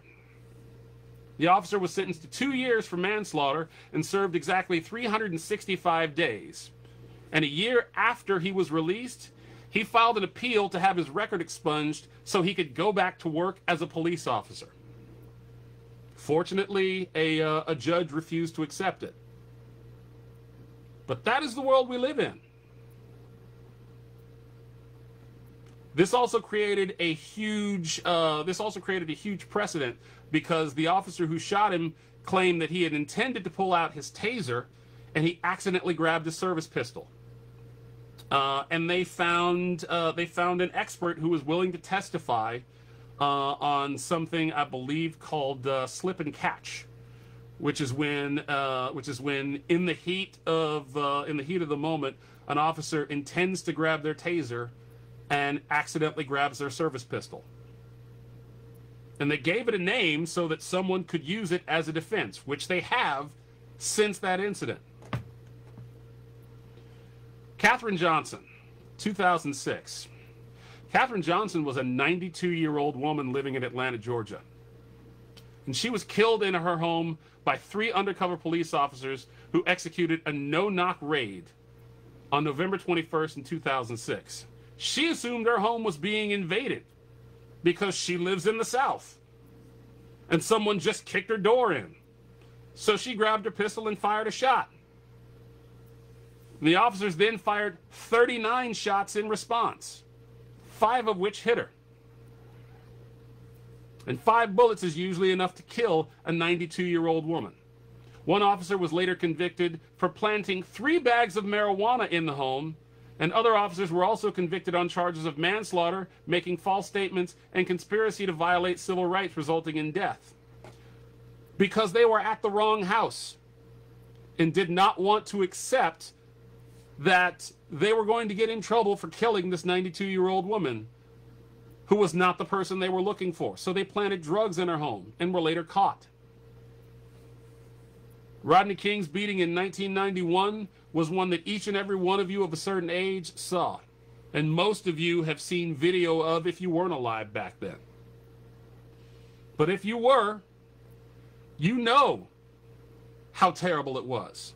And like I said, if you were like me, you asked the same question none of us should ever ask again. What could he possibly have done to make them beat him like that? Because the answer is always the same. Nothing. There was nothing he could have done. There was nothing Katie could have done. There was nothing Lorenda could have done. There was nothing Keisha could have done. There was nothing Beth could have done. There was nothing Promise could have done. If you walked down the street with a nuclear weapon strapped to your back, it would not justify someone walking up and beating you the way they beat Rodney King. And I guarantee you he didn't do anything that bad. And the only reason we found out about it was because someone happened to have a camera who was in the area. Otherwise, it just would have been one of many beatings. Martin Luther King was a civil rights activist who preached to the masses, asked us to be the better part of ourselves and to be the best version of ourselves we could. He also warned us against the danger of the white liberal. He said the white liberal is incredibly dangerous because they will accept our violence for their comfort.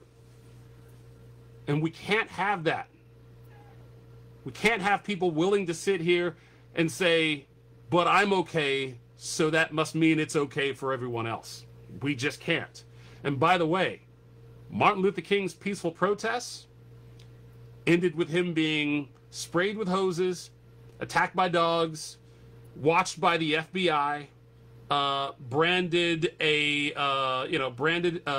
agitator by the government, and eventually shot and killed. You keep telling us that peaceful protests are the only thing you respect. Well, no one respected his peaceful protests. Not enough people respected Colin Kaepernick's peaceful protests. And if we're met with enough violence to our peace, eventually black people will decide that they have had enough of peace. And that's not what any of you want. The Watts riots happened in 1965, once again because of an interaction between police and black people in their neighborhood. Harassment, violence. In 1964, James Powell was shot 3 times by a cop after he had chased a man who had turned hoses on black students in his neighborhood. This man had turned hoses on him and called them dirty niggas, and he chased him. A cop saw that, and when he came back outside, the cop shot him 3 times. And he died. And because of that, we had the Harlem riots of 1964. Emmett Till died in 1955. And Emmett Till's death has been couched in a lie ever since then. Since I was a kid, we have all heard the story of how Emmett Till whistled at a white woman in the South in Mississippi. And it was such an egregious thing to do because he was from the North and didn't know the kind of trouble he could get into for doing something like that. And these good old boys dragged him out and lynched him. Destroyed his body so much that he should have had a closed casket funeral. But his mother insisted that he have an open casket funeral so that the journalists there could take pictures and put them in newspapers across the country so that everyone would see the violence that was being done to us in the South every single day. And by the way, years later, that woman who accused him of whistling at her, she later recanted that statement. She said she had a violent boyfriend who had wanted to rough this guy up, and she did what he said. She made up an accusation against him. And it gave them an excuse to kill him. They didn't need justification, they just needed an excuse.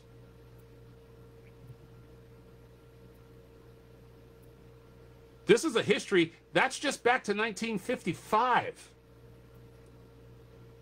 Black soldiers had fought in World War II and come back to that society. And like I said, if you think it can't happen to you, Daniel Shaver was a pest control specialist. This was only a couple of years ago. This was a young white man. Daniel Shaver was a pest control specialist. He kept an air rifle for getting rid of birds and other small pests. And he didn't want to leave it in his truck when he stayed at a hotel, so he took it with him into the hotel. And the cops were called. And there is video footage of this. And I'm telling you right now, if you have not done anything this week, look up video footage of the police interaction with Daniel Shaver.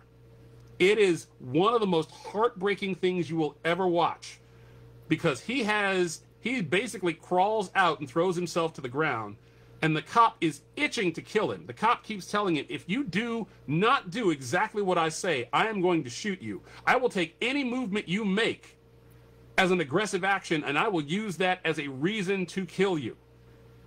And then he gives Daniel Shaver a series of commands that are physically impossible to follow. He tells this kid to cross his legs while he is face down on the ground, then to push himself up with his hands into a standing position, but not uncross his legs.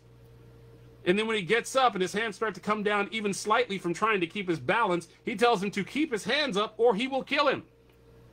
And when the kid gets even one of those instructions wrong, he is shot about 7 times. Lost his life. Okay? This is the world you are currently living in. And I'm glad somebody brought this up. Who was that? Kevin Hahn? No. Charles Kinsey was different. Charles Kinsey was the gentleman I was talking about earlier. He was a mental health therapist. Oh yeah, Beth brought it up earlier. Okay. Yeah. Okay. Good. I'm glad someone brought it up. Yeah, Charles Kinsey was a mental health therapist, and he was shot by the North Miami police with his hands above his head because he was trying to tell them that the man they had been called out after was autistic. He was a man from the facility where Charles worked. And he came there to try and calm this young autistic man down and convince the cops that he was not a danger. The man had a toy car in his hands. Charles knew it wasn't dangerous, and he told them that the man had a car, and he sat there, and the cops said he thought this man was going to kill Charles, and so he shot at him and missed him and shot Charles. And after he shot Charles, they rushed in and handcuffed Charles and then didn't get him medical aid for about 20 minutes.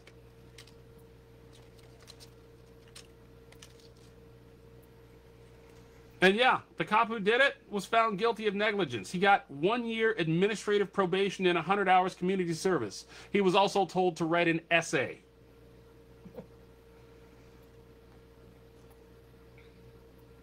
Those are the punishments that people have had to deal with for this type of violence.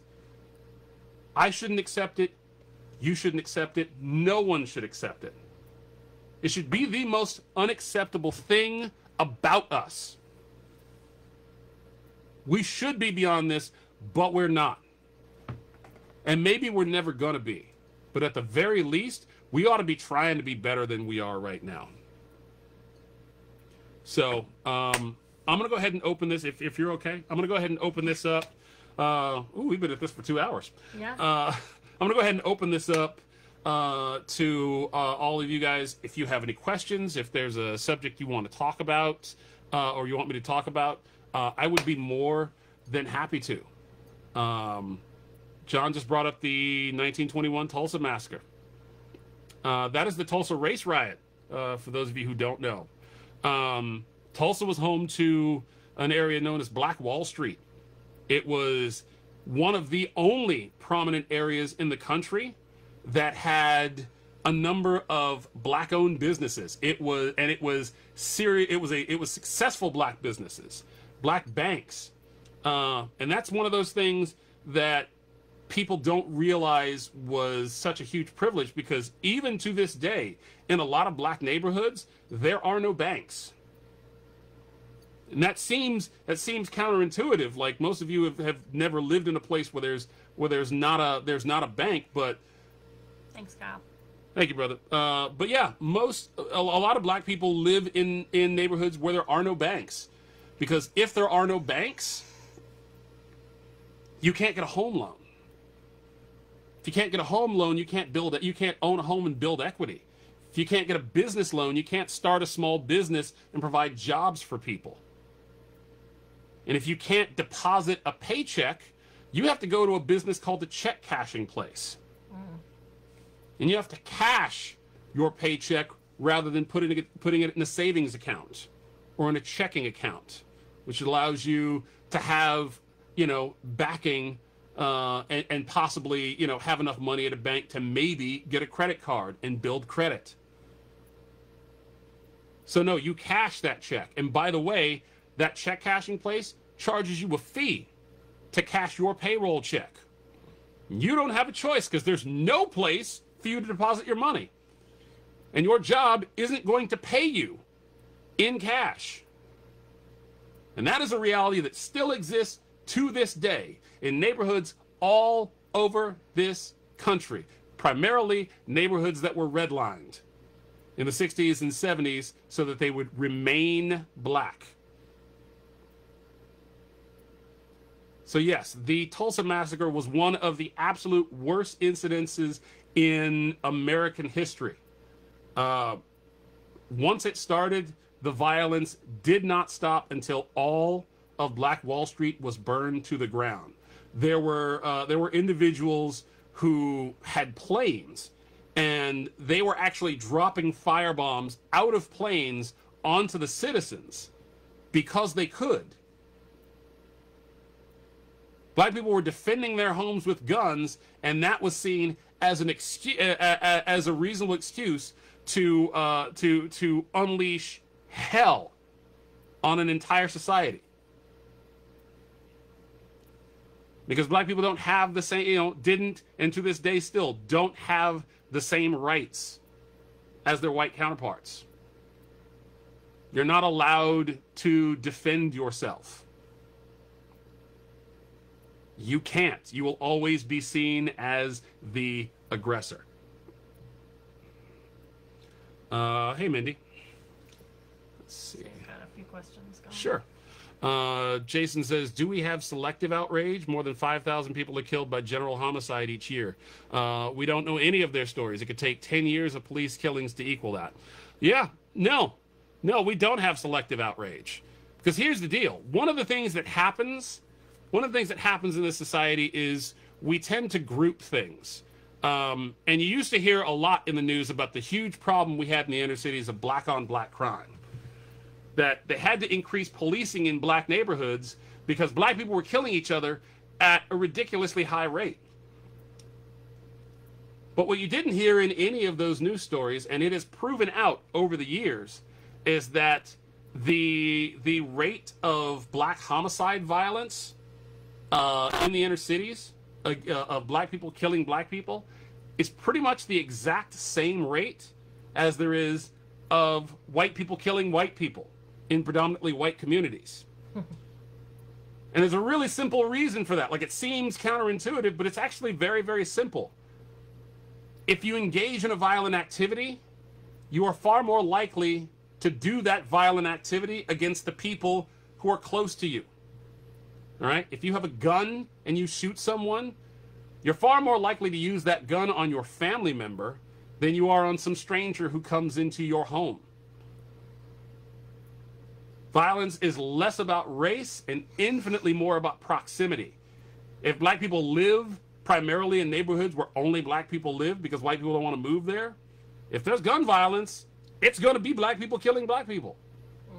You know, when you go to areas where meth is a huge problem, the violence that exists there is primarily poor white people killing poor white people because that's who they live around. With Latinos, it is systemically the same. More Latinos are killed by Latinos in this country than by any other group. Why? Because we have sectioned ourselves off into sections in this country where all of us, we've segregated ourselves into all of these different communities. We live close to each other. We know each other. And when there's violence among us, we hurt the people who look like us. It said, yes, that's why so many low-income people of color have suffered from balloon rate home loans. Yes. And that's also why a lot of people of color were victims in the housing crisis. Because those predatory loans, when they did make them, they were making, a lot of those predatory loans were made to black people and people of color in poor communities. Why? Because the people who lived in better communities, they could get fixed rate interest loans, or they'd had fixed rate loans for a number of years. So some of them may have refinanced, but a lot of those new loans were to people who had never gotten home loans in their entire life. They were first-time homeowners, and they had been told their entire life, if you want to make it in America, being a homeowner is the way to go. Like, that's how you build equity. That's how you build wealth. You own a home, and then it appreciates in value, and then you can sell that home and get a better home. Of course, redlining created a problem there, because redlining meant that home values never really went up in black neighborhoods because white people didn't want to move there. And black people couldn't move anywhere else, so their property value never raised. Their property value didn't raise, so inflation began to make their property less valuable rather than more valuable. That's how you lose wealth. That's how you create poverty. Let's see. Question. You want to start here or above? Charlotte says, question, I suppose it's for both of you, but what's it like being in an interracial couple? Do you experience social issues because of it? You mentioned earlier that you were afraid of how to keep the children you may have together someday safe. Do you feel this is a factor in your family plans for the future? I will say that I said this the other day. I never... one of the great shames I have, and it's not really a shame, but it's a thing that eats away at me, is the fact that Katie is going to have that talk. You know, like, that's going to have to be part of her family's legacy. And, you know, I hate that it's a part of my family's legacy and the legacy of so many other families out there. But I hate more that, like a disease, I have to spread that into someone else's family. That fear and that apprehension have to be a regular part of our concern. But I also know that Katie already worries a lot, just, you know, with me going to work so much and you know, having to take such long drives both to and from work and being out at night. I know she's voiced to me concerns about my safety in certain situations. Yeah, I'm just not in a place where I look that far ahead as far as children. So for me, you know, my concerns right now are him. You know, he was telling me the other day about, he's been saying since the beginning of COVID, and no, I don't want to start a COVID conversation about whether we should wear masks everywhere. We do wear masks where we go.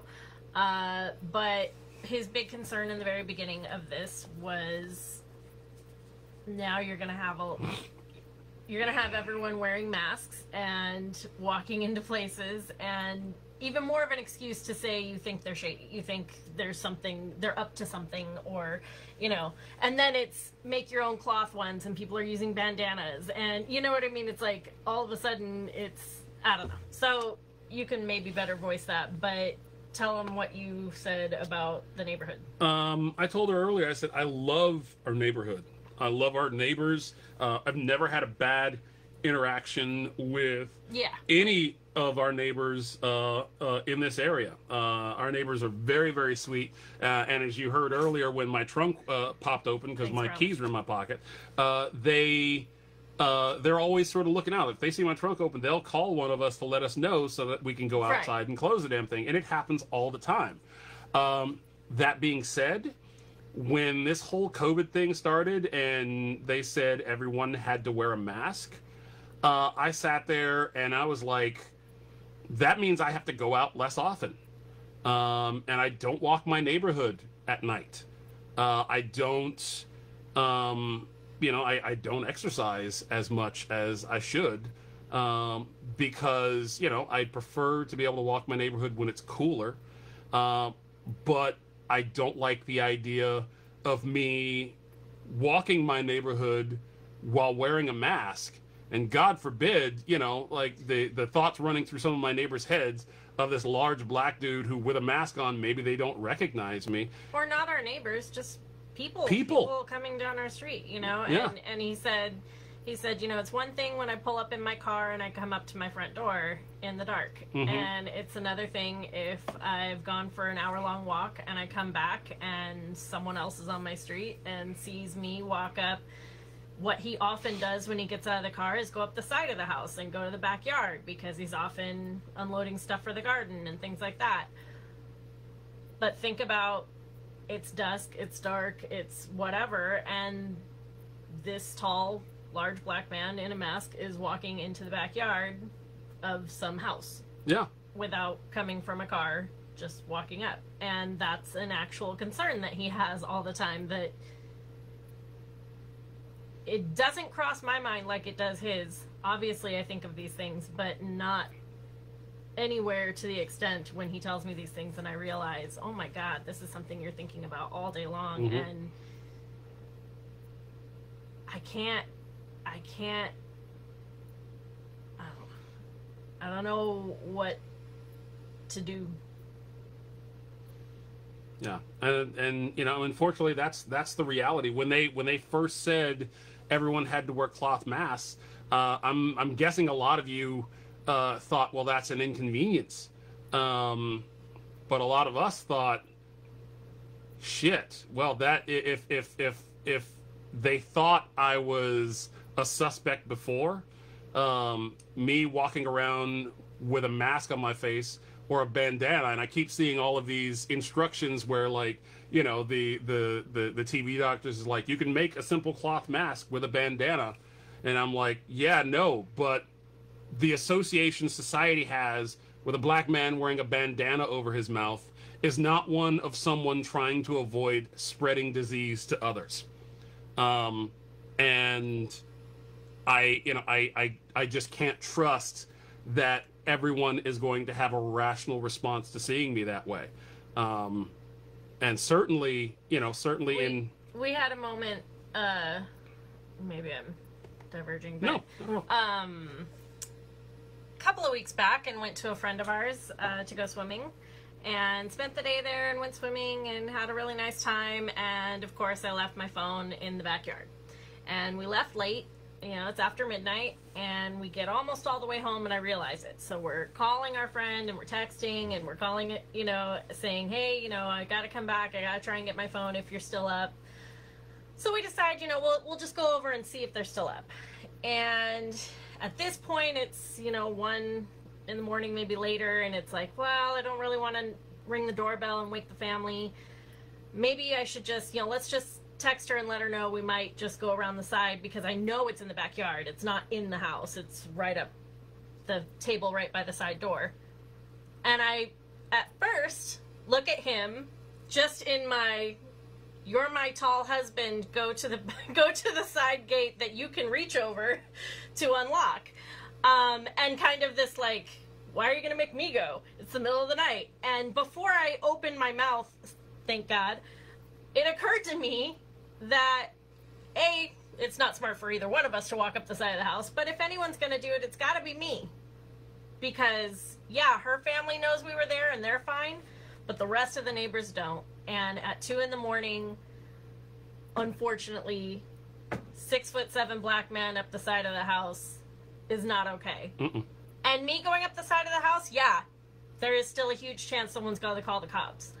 But I know I'm not going to get the response that he does. And I know that it is a much more dangerous situation for him to be the one getting called the cops on. Yeah. And that's a sickening feeling and knowledge. And, you know, a lot of people are upset and scared and a lot for the first time because of the looting and the rioting and all these things. And first, I'd like to say, looters aren't necessarily, they just aren't the same people who are protesting. There are peaceful protests going on. There are riots happening, which are also a mix of that, you know, but the looting is not the same people. You can't keep lumping that together, for one. And for two, okay, you're scared. I get it. And it's awful. My sister owns a small business. I don't want her business being broken into or burned down or any of that. But I get it. And it just blows my mind that after all of this, some people still don't get it. Like, and it's just getting so detracted from what the point is. Like, the point is you're scared. The point is you're scared. And when it's over for you. And black people don't get that. Black people are scared, doing regular things all the time. And Aaron, you worded it in a way which was just basically of finally having a shared experience that you need to share this fear for some period of time for you to understand and to feel the drive to finally do something about it, to finally stand up next to your brothers and sisters and family members and friends and stand with them instead of standing with them for a moment and then saying, well, but now my paycheck's involved. Now, you know, Right. I mean, You know, I'm not as articulate as you, I'm sorry. No, like that's, you know, that's what I want to hear. That's why I love you, babe. No, it's true. You know, protests should take you out of your comfort zone. If someone's protesting and you're comfortable, then the protest probably isn't having an effect. Think about that. You know, if the reason that the open casket photos of Emmett Till were so powerful is because when they were printed in newspapers across the country, people opened that newspaper every day expecting to see, you know, their normal local news, expecting to see how normal and predictable their days were going to be, and they were shocked by what they saw. And once they saw it, they couldn't get that image out of their minds. That fear, that discomfort, like, I want you to hold on to that for as long as you possibly can. And every time you hear one of these stories, every time it starts to feel like it's getting back to normal, I want you to pull back into that feeling. Just live in that discomfort for a little while. It's okay. You will survive it. I know, because we have. Jamila. Mm-hmm. She's from Remember Imagination? Yes. God, I haven't seen Jamila or talked to her in years. Hi. On a scale of 1 to 10, how hopeful are you that we're reaching an inflection point around racism and that the awareness and global conversations happening now over the last 5 days might actually have some lasting change? I'm highly encouraged by the global support. It is one of those things where sometimes, especially in today's America, we can feel like we've kind of been removed from the international community because of the things that our political leaders do. But it's always nice to see when you see footage of, you know, countries like Iran and, you know, England and Europe and, you know, areas of Europe and Africa, and you see people, you know, standing up and saying, we see this thing that's happening in the U.S., and despite the way we feel about your government, we need you to know that we are not okay with that happening to you. You know, we stand by you, we stand with you. You know, in much the same way that, you know, when we all saw footage of the protesters in Hong Kong, you know, that was them fighting against their government, and anyone watching it, we all sat there and said, yeah, no, like that is people fighting for the right to live free. With these protests, these are black people fighting for the right to live, period. And think about how strong black people have to be. We have been in COVID lockdown for about, what, 2 months now? Longer. I don't know. Like full March. lockdown. Actually, yeah, it's like March, like mid-March. So Yeah, 2 months. yeah, about 2 months. Feels longer. Yeah, I know. I'm sure it does for everyone. We've been in lockdown for COVID for 2 months. At about a month and a half, there's a whole section of our society that just said, I can't take it anymore. Like, I've been dealing with this for a month and a half. I have to be able to go out and get a haircut. I have to be able to go out and get my nails done. I have to feel normal. I don't care. I don't care if it breaks the law. I don't care if you say that we're not allowed to go outside. I'm willing to break the law because I want my life to go back to the normal, happy life that I am accustomed to. Citizens in this country were unable to not have, the normal creature comforts, not have the ability to go to a restaurant and have someone serve them for a month and a half. Imagine how we feel having lived with this for a couple of 100 years. The anger and frustration and how tired you feel at being stuck inside and feeling like you're living the same nightmare over and over again every day. That is a fraction of the black experience that you get to hold on to for a long period of time. So and keep in mind, those protesters who protested, they were protesting again for the right to have someone serve them. We are protesting for the right for us to live.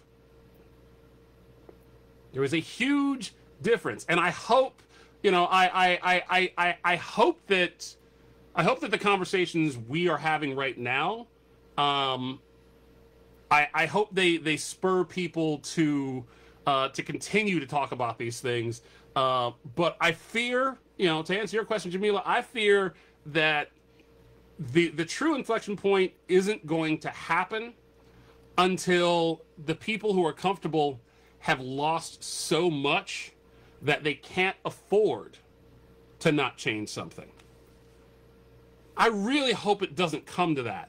But that is my greatest, that's my genuine fear, is that until the people who are desperate for things to go back to normal lose so much of the things that they hold dear, that they simply cannot turn around and allow things to go back to the same state they were before, because they can't run the risk of losing them again. Until that happens, I think we're just not quite there yet. John asked a question. What do you think about people who recorded the video of Floyd for 9 minutes but would not step in? I want to believe that I would put myself in danger to stop that cop from killing him, but I cannot know because I have never been in that situation. Does it need to come to intervening and police the police? Yeah, I thought, as I watched that video, yes, I also thought the same thing. And I also thought, how? Of course, your heart's breaking as you're watching it, and you're sitting there thinking, why are you still filming this? Why aren't you jumping in? And, there is a point in the video where people go to do that, and the cop pulls mace or pepper spray on them. And that's a privilege that us as white people get to have that thought of, God, these people didn't jump in. Like, I would jump in if I had the chance, which of course none of us know, and I'm not, saying anything against that. Of course you feel that at the moment, but we never know until we're there. But you got to think about the fact that if 4 cops were willing to sit there and do that to this one guy, anyone who jumps in is in more danger, and anyone black is in a lot more danger. Yeah. And they're literally weighing, can I risk jumping forward? And yes, when they do, they get threatened with an inch of what it could be. And they just know. Yeah. You have to think of it in terms of that. You have to look at this list of, names that we've read of all these ridiculous, non-threatening things people have done, and now you have people charging at the police. And if other police are standing there and they don't care to do anything about it, and they're willing to just sit there and watch, they're definitely willing to fight the people who come at you. Yeah. For them. John, I guess my only addition would be, building off what she said, when you ask that question, the one thing every black person, when they look at that situation, has to think is, if they're willing to do that to him right now, do I think for a moment that they would hesitate to put a bullet in me if I tried to stop them? Gotcha. John just said, my apologies, I did mean being a white man jumping in specifically. Yeah. Gotcha. Again, it's like, as much as I would like to say that they would be less likely to less likely to kill a white person for doing this. Let's be honest. You know, their regard for human life, what they're showing in that moment is that their regard for human life is almost non-existent. And that main film was by a black woman. Yeah. She's not going to... She knows her life is in danger if she puts down the camera, and she knows this is literally the only step she can take. Yeah. Is to document it and try to get something done about it. Try to have it known by someone other than the people who are there, who the cops can silence in any means necessary, apparently. Mm-hmm. Beth said, I'm doing my best to try to understand the feelings and also process my own anger about the institutional racism and police brutality, but I'm not in a position to join any of the protests. COVID aside, I'm struggling with the fact that I feel I should be participating in protests. Thoughts? Yeah. We actually had this conversation the other day. And it sounds so trivial. I don't know if it does sound trivial, but I was like, should we put a banner on our house? Like, I don't know. I don't know what to do. I couldn't go to the protest this weekend because we're taking my mom to the doctor on Tuesday, and it's the first close contact we've had with her in 2 months. And I can't risk being in a crowd. And that makes me feel like shit because, honestly, I don't care about my health. I would go and be in that crowd right now. Mm-hmm. But a lot of people don't have that luxury either. They're immunocompromised. They're whatever, and they don't feel safe to be out there in a crowd. So what can we do? What you can do is what a lot of you have been doing now, which is hold the media accountable, hold the politicians accountable, hold the police accountable. Make sure that you spread as many of these stories about what's going on as possible. If you see videos that are being taken down because some media company doesn't necessarily want some image to be shown, repost them. And how about redirect or combine the posts when you see people, or when you're about to post something about the looting and destruction being awful and, you know, getting those people arrested, put why it's happening. Yeah. Hashtag George Floyd. I don't know, but somehow tie it in so that it's not all getting washed away by all these posts and media pointing out only now the looting and not the reason that it started to begin with and the reason that it's continuing. Yeah, you know, and if nothing else, you Fact always check. Yes. Yeah. Thank you, everyone. If nothing else, you always should be talking to your family, because when all this is said and done, you know, a lot of us are gonna have family members who have very different opinions on these protests and what they mean and why they happened and what should have been done. A lot of us have friends who are on Facebook who have been posting things about what they would do if they were in charge and why they don't own guns because they would not be able to put up with any of this nonsense, and how everyone who's doing this is nothing but a bunch of thugs and ruffians. And the answer is not necessarily like, if you want to mute them, that's fine. But the answer is not necessarily going to be unfriending these people. Because if you unfriend them, then the only thing in their echo chamber is people who agree with them. Talk to your family. Talk to your friends. Let them know what you have to say. Don't make them feel like they're less for disagreeing with you. But don't pretend like what they say is accurate just to make them feel better. You know, if you're having this conversation with me, have this conversation with them, whether they like it or not. It's, you know, if you let them sit in that mindset for too long without someone to rebut them, then they start to believe their own bullshit. And, you know, we're not going to survive as a society if they continue to do that. Who do we got next? Yeah, Lorinda, you can be vocal about what is wrong and hold the people that you know personally accountable. Your silence speaks volumes. Yeah. And you're gonna see a lot of people. And also, find someone. Erin's here. Ask a question. I'm speaking to white people. Ask the questions even when you're embarrassed and feel stupid, because I do that all the time, where I come to him and I'm embarrassed that I have to ask a question, or I'm embarrassed, you know, not knowing if I'm wording it in a way that's wrong. But I thank God that I feel comfortable with him to ask him these things, because that's the thing, is there's so many people who don't, and they spew so much ridiculous, ignorant, awful things. Yeah.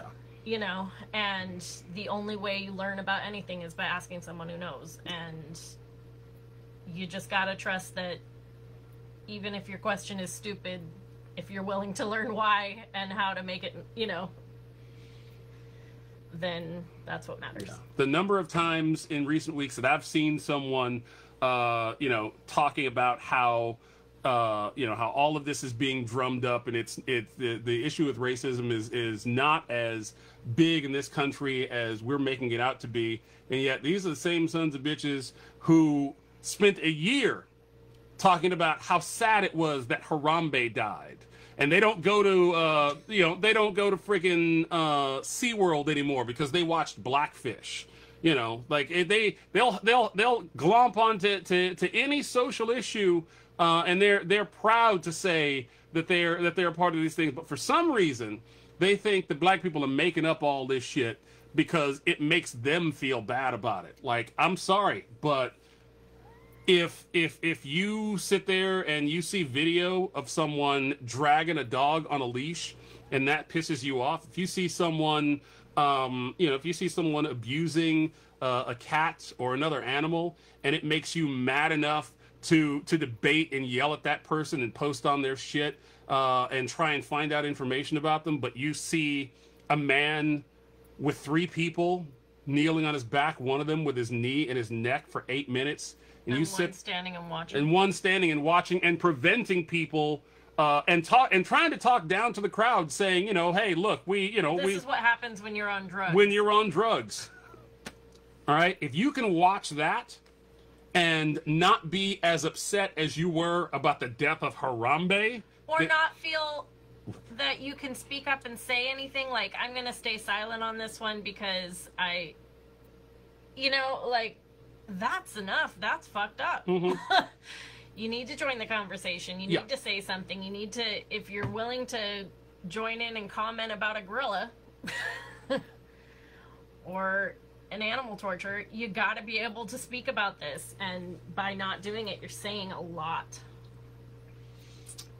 Jeff says, I also get needing the time to know what to say. Yes. It took us a week to really have a conversation among ourselves. Yeah. I mean, we live in the same household and we can't go anywhere.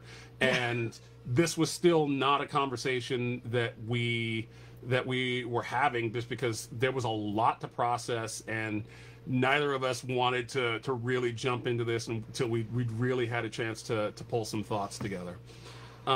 Real quick for Jeffrey Lynn, are you still able to enjoy Joe Diffie, or does it just bring up too much of the bullshit warehouse memory? Or is that warehouse memory one of just so many that you have to be able to let them all go to avoid constant bitterness when left with your own thoughts?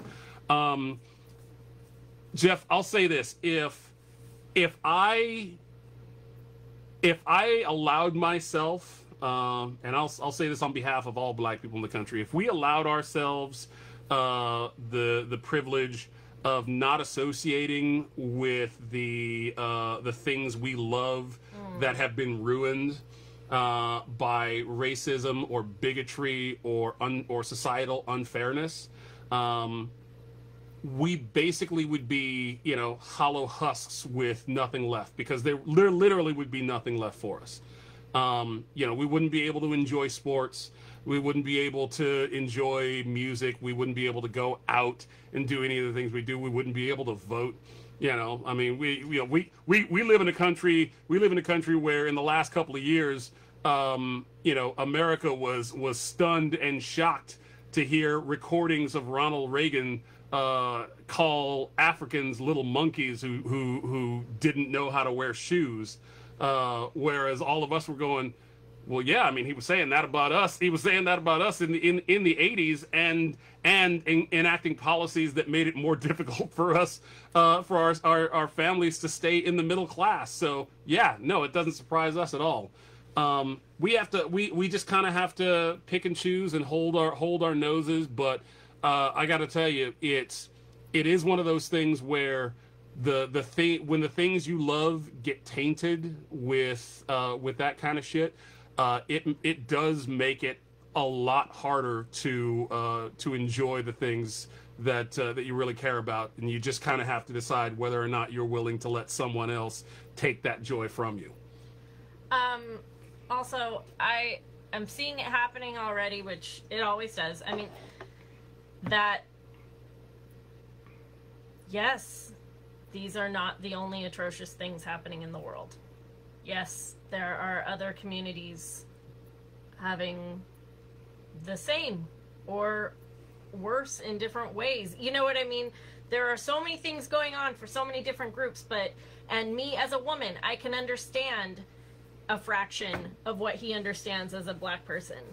I can understand what I go through when I'm in a situation with a man that I feel uncomfortable with, and the things I need to say to not put myself in danger. You know, I can relate to that, but it's not my time to talk about that. No. That's not, and I know that soon enough it's going to reach a point where people are going to start, well, what about this? Well, what about this? Well, what about this? And none of that is discounted. None of that is not important. But you got to focus on one thing for a minute. Yeah. I don't know. I don't know how to address. Do you have a better? How do you address that? Someone comes up to you. If someone comes up to you and you're like, "Hey, man, you know the coronavirus is a really serious, deadly disease, and we need to take it seriously right now."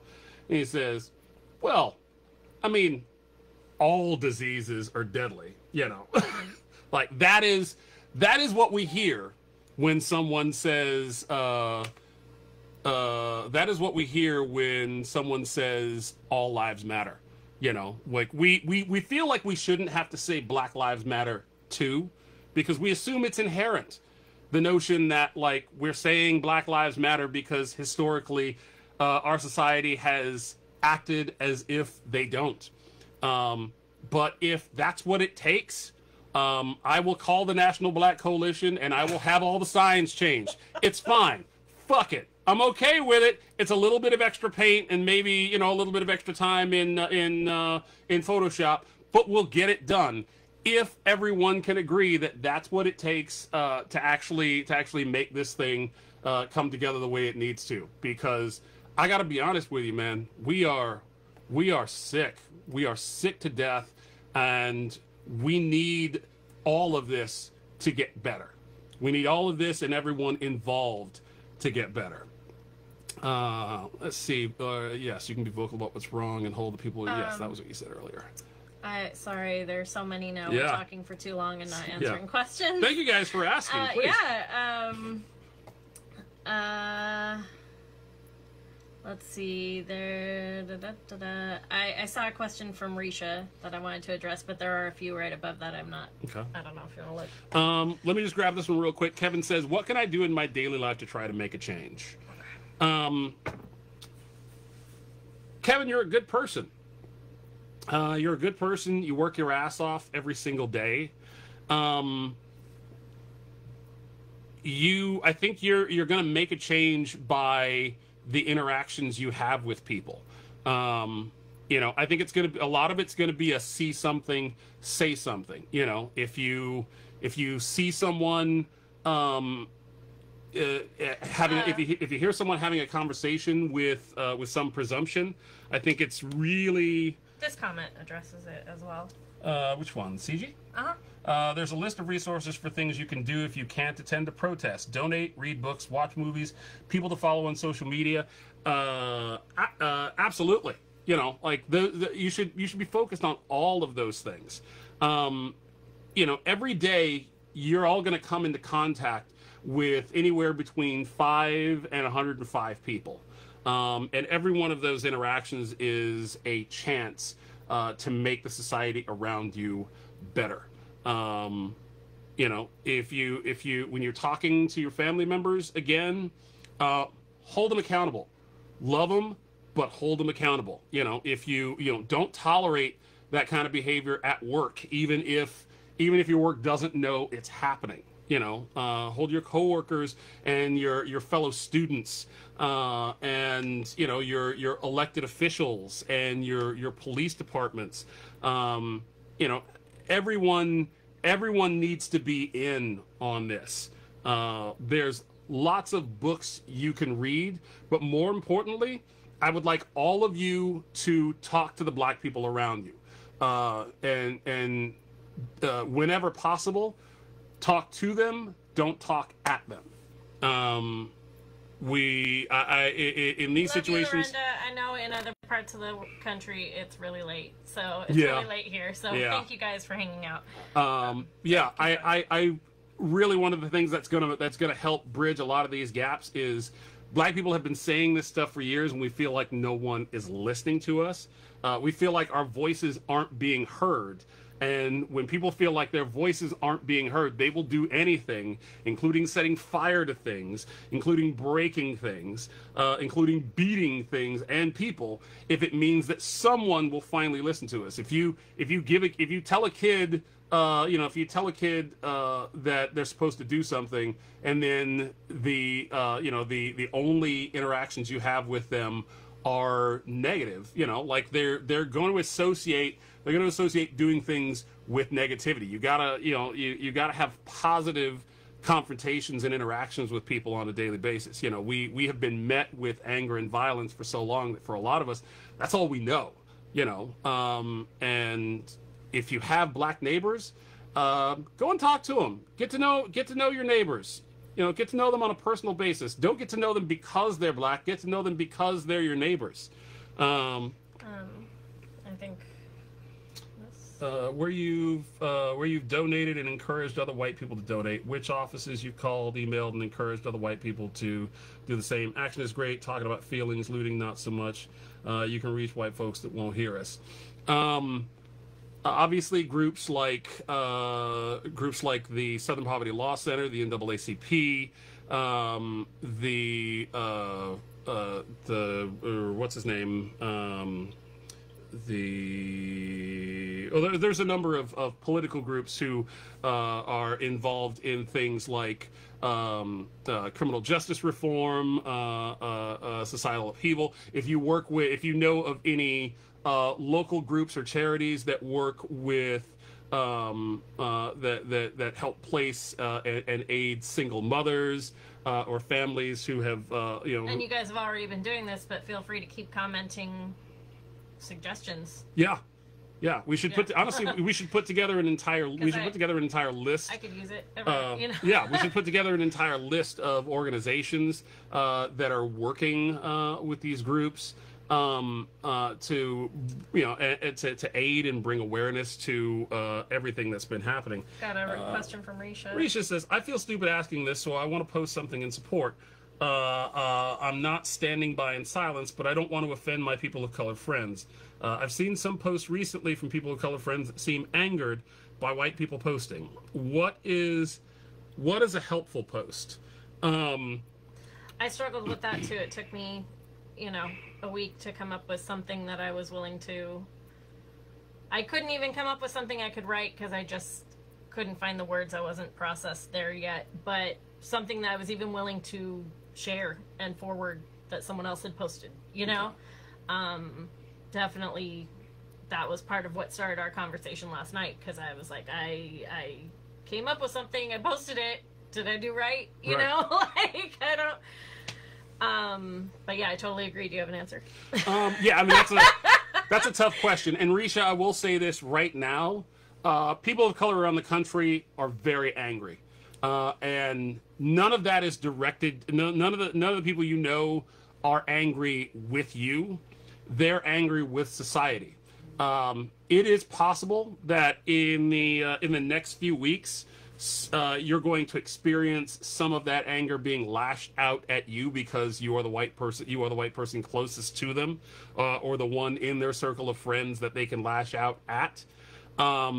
Whatever it is you want to say, I would say be honest, be true to yourself, and if someone who is a person of color is offended by what you say, then ask them what it was that they said wrong. And 9 times out of 10, they will what you said wrong, and 9 times out of 10, they will tell you. I think one of the big problems we have right now is a lot of white people are afraid to say something because they feel like if they say something wrong, then it's going to make the situation worse. And afraid to ask. And afraid to ask. I think if you say something wrong, and someone says that's wrong, then you have the ability to ask, okay, so what did I go wrong with this? Why is it wrong? How is it the phrasing? Is it what was said? Is Mm-hmm. it the facts? Is Yeah. it, I mean, help me. And we'll tell you. Like I said, black people want to know that they're being listened to. And if we tell you that what you said was wrong and this is why, and you then listen to that and respond accordingly by changing your post, that shows the people of color around you that you're not just doing this for show, that what we say does matter and that it's having a direct effect on you. And more than anything else, that's what we want. We want to be having a direct effect on the way that you present yourself and the way that you interact with us on a daily basis. If you're going to be an ally, we want to know that our allies are not telling us how we're supposed to be doing this. They're working alongside us, or they're asking us how they can do this. Yeah. And asking that question is a fantastic first step. I'm sure a lot of people needed it. Didn't realize Sharon had been having problems commenting, but she is here now and she is listening, and we appreciate you. And she wanted to let us know that Comcast has low income rates, and also have gave away a bunch of free Wi-Fi. I know we're not in Comcast market. Just wanted to let you know so you can tell other people. And also that the LGBTQ Stonewall movement started with 2 African Americans. Just wanted to mention that. Yes, indeed. And then we have an anonymous question.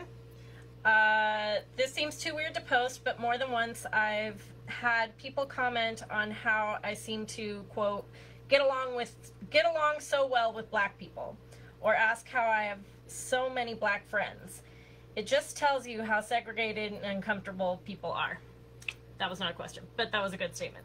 Yes. I can tell you that over the years, I've had a number of people who have, the number of times before I met the love of my life, I would go on a date with someone who was white, and and maybe after a couple dates, they would introduce me to their parents, or I'd be friends with someone in high school, and they would describe me to their family. They would say, "Oh yeah, no, he's big and he's funny and he's got all," and they would describe me in every way, shape, or form, but they wouldn't mention that I was black. And a common thing that would happen is I would meet their family for the very first time, and I would see the shock in their face, and then we would have a conversation. I would go about the day as normal, and by the end, we were sitting comfortably. But then you would sometimes hear statements like, he speaks so well, and he's so well presented, and he's such a fine young man, that a lot of my white friends wouldn't hear when they were introduced to the parents of the girl they were dating, or when they were when they would come by my house and meet my mom, or when they would go over their other friend's house and meet. Nobody would make those statements because the assumption for all of them was that they were well spoken. Of course they were. They were raised by good parents. Yeah, it's people come, people see that you have that you get along well with black people, and really what it is that they're saying is, I don't understand how that happens because black people always seem to be frustrated when I talk to them. And the truth is Black people are frustrated when that person talks to them because they are confused by how you get along with black people. Like, you get along with black people because you don't treat black people differently. They obviously are, because they don't see, because they actually have questions as to how that works. It's not supposed to be a job. It's supposed to be the same way you get along with the white people that you know. Treat them with kindness, show them respect, show them decency. Like, you know, it's like the person is black, they're not a Rubik's Cube. You know, you don't have to solve us. You just have to talk with us and interact with us. So yeah, I would not take that stuff to heart. That's a problem for them. And if they come at you like that again, then let them know. Yeah, no, you know, I don't know what you're doing, but I treat black people the way I treat everybody else. That's not to say that you don't see color. That's another thing we're going to get rid of in our vocabulary. People say, I don't see color. If you don't see color, you are white. Because black people see color all the time. Latinos always see color. Because we don't have a choice. If you're saying you don't see color, then you don't see us. Because color is part, you know, because our color is part of who we are. You know, we don't have the ability to turn it off. We can't hide it from anyone who's going to see it. If we have a bad interaction with someone at work because of it, it becomes painfully clear.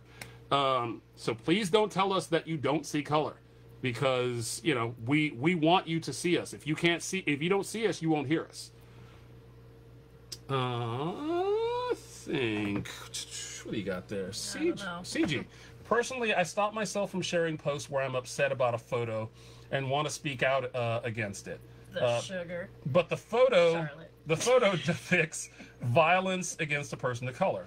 A friend of mine has said that others sharing photos of violence against people of color can be hurtful to your people of color friends, putting them through seeing that all over their news feeds and reliving trauma over and over. Yeah, I want to say either my niece or my cousin posted something very similar on Facebook the other day, that she didn't want to see people reposting images of Eric Garner and all the other black people that have been hurt over the years and caught on video. And I get it. You know, everybody's going to have a different response. And, you know, I think what you should do is, with that friend, you should let them know, like, I don't want to exacerbate this for you. I don't want to make this worse for you. But I also don't want to stand by and say nothing. It be forgotten. Yes. I don't want my silence to be seen as acceptance or compliance. You know, all of you have the opportunity to be a powerful voice, because all of you will have the opportunity to speak to a section of white America that my voice will never reach to, because they're family members and friends that I don't know. They're people that you have interactions with when you're traveling, and they become friends, and they may have no idea about the things that are going on here, and you have the opportunity to include them in this conversation. And so don't be afraid. Like I said, don't be afraid to have a person of color tell them that they were uncomfortable with what you said, as long as you're willing to hear what they say and then change accordingly. You know, we want you to be a part of it. What was the promise said? Aaron, can you give me an example of where my white privilege or ignorance has appeared in our friendship? That's a good one, because that's an interaction with someone who is close to me and a friend, and that's an uncomfortable thing. That's an uncomfortable thing to say. I will say that when we were preparing for the wedding, there were a number of times where Promise wanted. Thanks, Sandy. There were a number of times when we were preparing for the wedding, and Promise wanted to be a part of it, and we just, like we're control freaks. We had so many things that we knew we had to take care of, and we didn't want to hand. Sorry for everyone I told, get out of my face. Yeah. We didn't want to hand that control Thank you for offering help. over to anyone else, and we tried very politely to say to a lot of people, yes, we've got these things under control. We've got plans for this, and we've got plans for that. And Promise very sweetly and kindly wanted to buy gifts for us, or take care of certain ceremony things that we were talking about, and some of them were things that we hadn't nailed down ourselves. You know, they were decisions that we were still making. And yeah, it is hard to tell a friend that their desire to to do something for you because they because they want to help is not welcome, because these are decisions that you have to make, and these are processes that you have to do as a couple. It is hard to tell a friend like that you neither want nor need their help to get this thing done. And so we tried to be very gentle, and we tried to be as considerate as possible. And the truth is that we shouldn't have had to. If we wanted or needed anything from any of our friends, we should have been able to ask for those. We would have asked for those things. And that's not to say it was a bad thing to offer to offer us those things. I truly appreciate that Promise. How are you connecting this to white privilege? Well, what happened is that Promise would ask us if we need it. It would tell us, oh, I'm going to do this for you, and I'm going to do that for you. And I'd say, well, actually, we've got certain things already taken care of, or we have other plans for that. And she would still, I guess technically it's, I might be reaching here. I think he's really reaching, Promise.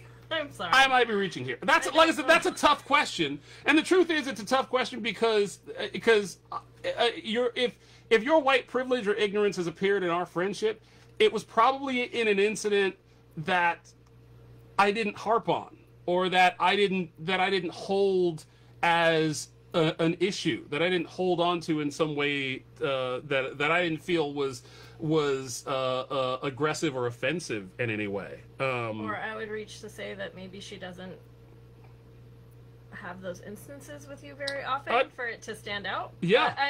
Maybe I'm wrong. It's entirely. I'm gonna say let's pose those personal questions. Yeah. As personal conversations later. I will promise I will discuss that with you in the future. But off the top of my head, I can't think of a situation where that's happened. But that's not to say Tony that it hasn't. But it is a privilege.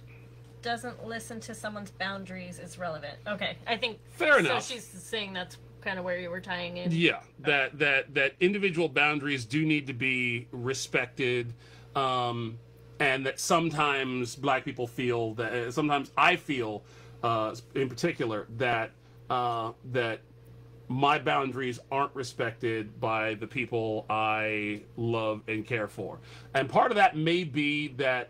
And part of that is probably because I don't say anything about it, because I don't want to create that kind of conflict. But it would be healthier for me to say so, because then it wouldn't happen in the future. Because when those things have happened, if I had said something, those friends love and respect me enough that their behavior would have changed. And so which applies to this entire movement. Yeah. Which is. Say something. Stop. I don't know. I'm very tired. It's been 3 hours. It has been 3 hours. I had a point. Yeah. Sorry. Let's see. I don't know where we left off. Thank you guys for sticking with or coming back Yeah. or staying in the beginning and watching this later. Oh my God. Any 5 minutes you watched of this, we appreciate you. Very much so. Yes, if you have not watched, Jeff is correct. If you have not watched 13th on Netflix, I would suggest turning that on tomorrow, because a lot of the systemic problems we see right now are tied to the 13th Amendment. The 13th Amendment is all about the idea that slavery is abolished except as in the society, except as punishment for crime. And that's part of why, once slavery was abolished, a lot of laws were passed to make it easier to lock black people up so that they could then be used as legal slave labor. And unfortunately, it continues to this very day. That amendment has never been amended or changed or removed or replaced, and our society is the worse for it. Jerry, replying to Risha, I post whatever I feel is interesting to me, or I feel I should be shared with others. I feel that on my personal page I should be able to post whatever I want. If anyone does not like what I post, they can choose to ignore it, or by all means unfriend me. In any case, I post what I want, when I want, and in my opinion that's how it should be. Do you, girl? Your real friends will love you either way. Appreciate that, Jerry, but I also completely get where you're coming from, Risha. I mean, that's a dilemma of social media. And just how you scroll through things so quickly, and how many people can just see one thing that you write and maybe never see the correction. You know what I mean? And judge you on that. And and just as someone who cares about how they're helping their people of color in their lives, you know, you're afraid of posting that one thing that someone's going to see and unfriend you before you even get a chance to, you know. And obviously, yes, your real friends know who you are, know where you're trying to be, and are going to have that conversation with you. But I get the fear that paralyzes you from posting what you want to post, or what you think immediately, you know. I don't know. I don't have an answer to that, but I get both sides of it. Absolutely. Let's see. Let's take like one more question or something, but okay. We gotta. Yeah, we are gonna have to. I'm very, very tired. Yes, I was supposed to cook dinner about 2 hours ago. So, but that being said, I'm really glad everyone. I'm really glad everyone showed up tonight. If you guys have found this at all useful, I would be more than happy to do it again. And I hope that this is not the last conversation that all of you have on this subject. Please feel free to share this with anyone. Somebody asked me earlier. Oh, yes. Beth, I hope that whenever I do say something, please tell me. I can't change something I don't know about. I guess that was my point earlier, was just that that's really important in life, but also in what's going on right now, is please tell people when they say something that's not right. You know, call people out on things and let them know, but don't call them out just to be angry with them. Give them why, and give them that chance to correct themselves. Yeah. And take that on a bigger scale, and hopefully we can make something happen. Exactly. And I will somebody asked me earlier, I will post this. This will obviously be on my Facebook page, but I will post this on YouTube as well, to make it easier for anyone who couldn't make it to watch. Because there's lots of people everywhere who I'm not friends on Facebook with. We love you too, Joe. Thank you for saying that. Yeah. He said, yeah. I saw it there, yeah. So, maybe we'll do this another day. And what I would love is if we could find a way to do this where people can talk back to us. Yeah. Sorry, I was silent for like an hour and a half because I didn't know when to interject. And I would love for, it's hard on Facebook Live to keep up with the comments.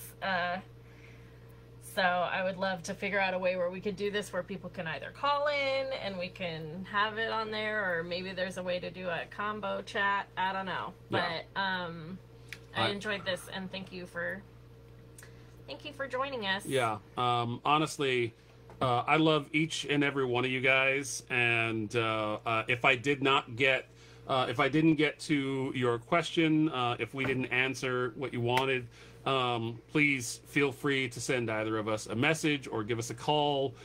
We love talking to you guys on Zoom. Zoom. That's what everyone's saying. Okay, thank you. Okay. So maybe we'll do that next time. Maybe we'll do this.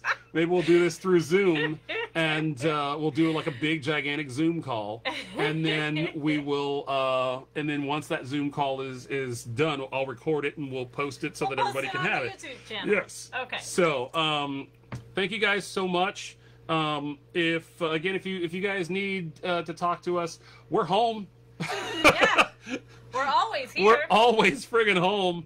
And on a separate note, we miss all of you, and we should, Zoom board games and drinks and things like that. Yeah. In happier times. And we should. Yeah, I'm hungry and I'm tired. Yeah. Can we? We absolutely can. I love you guys. Guys, take care. We'll see you soon. All right.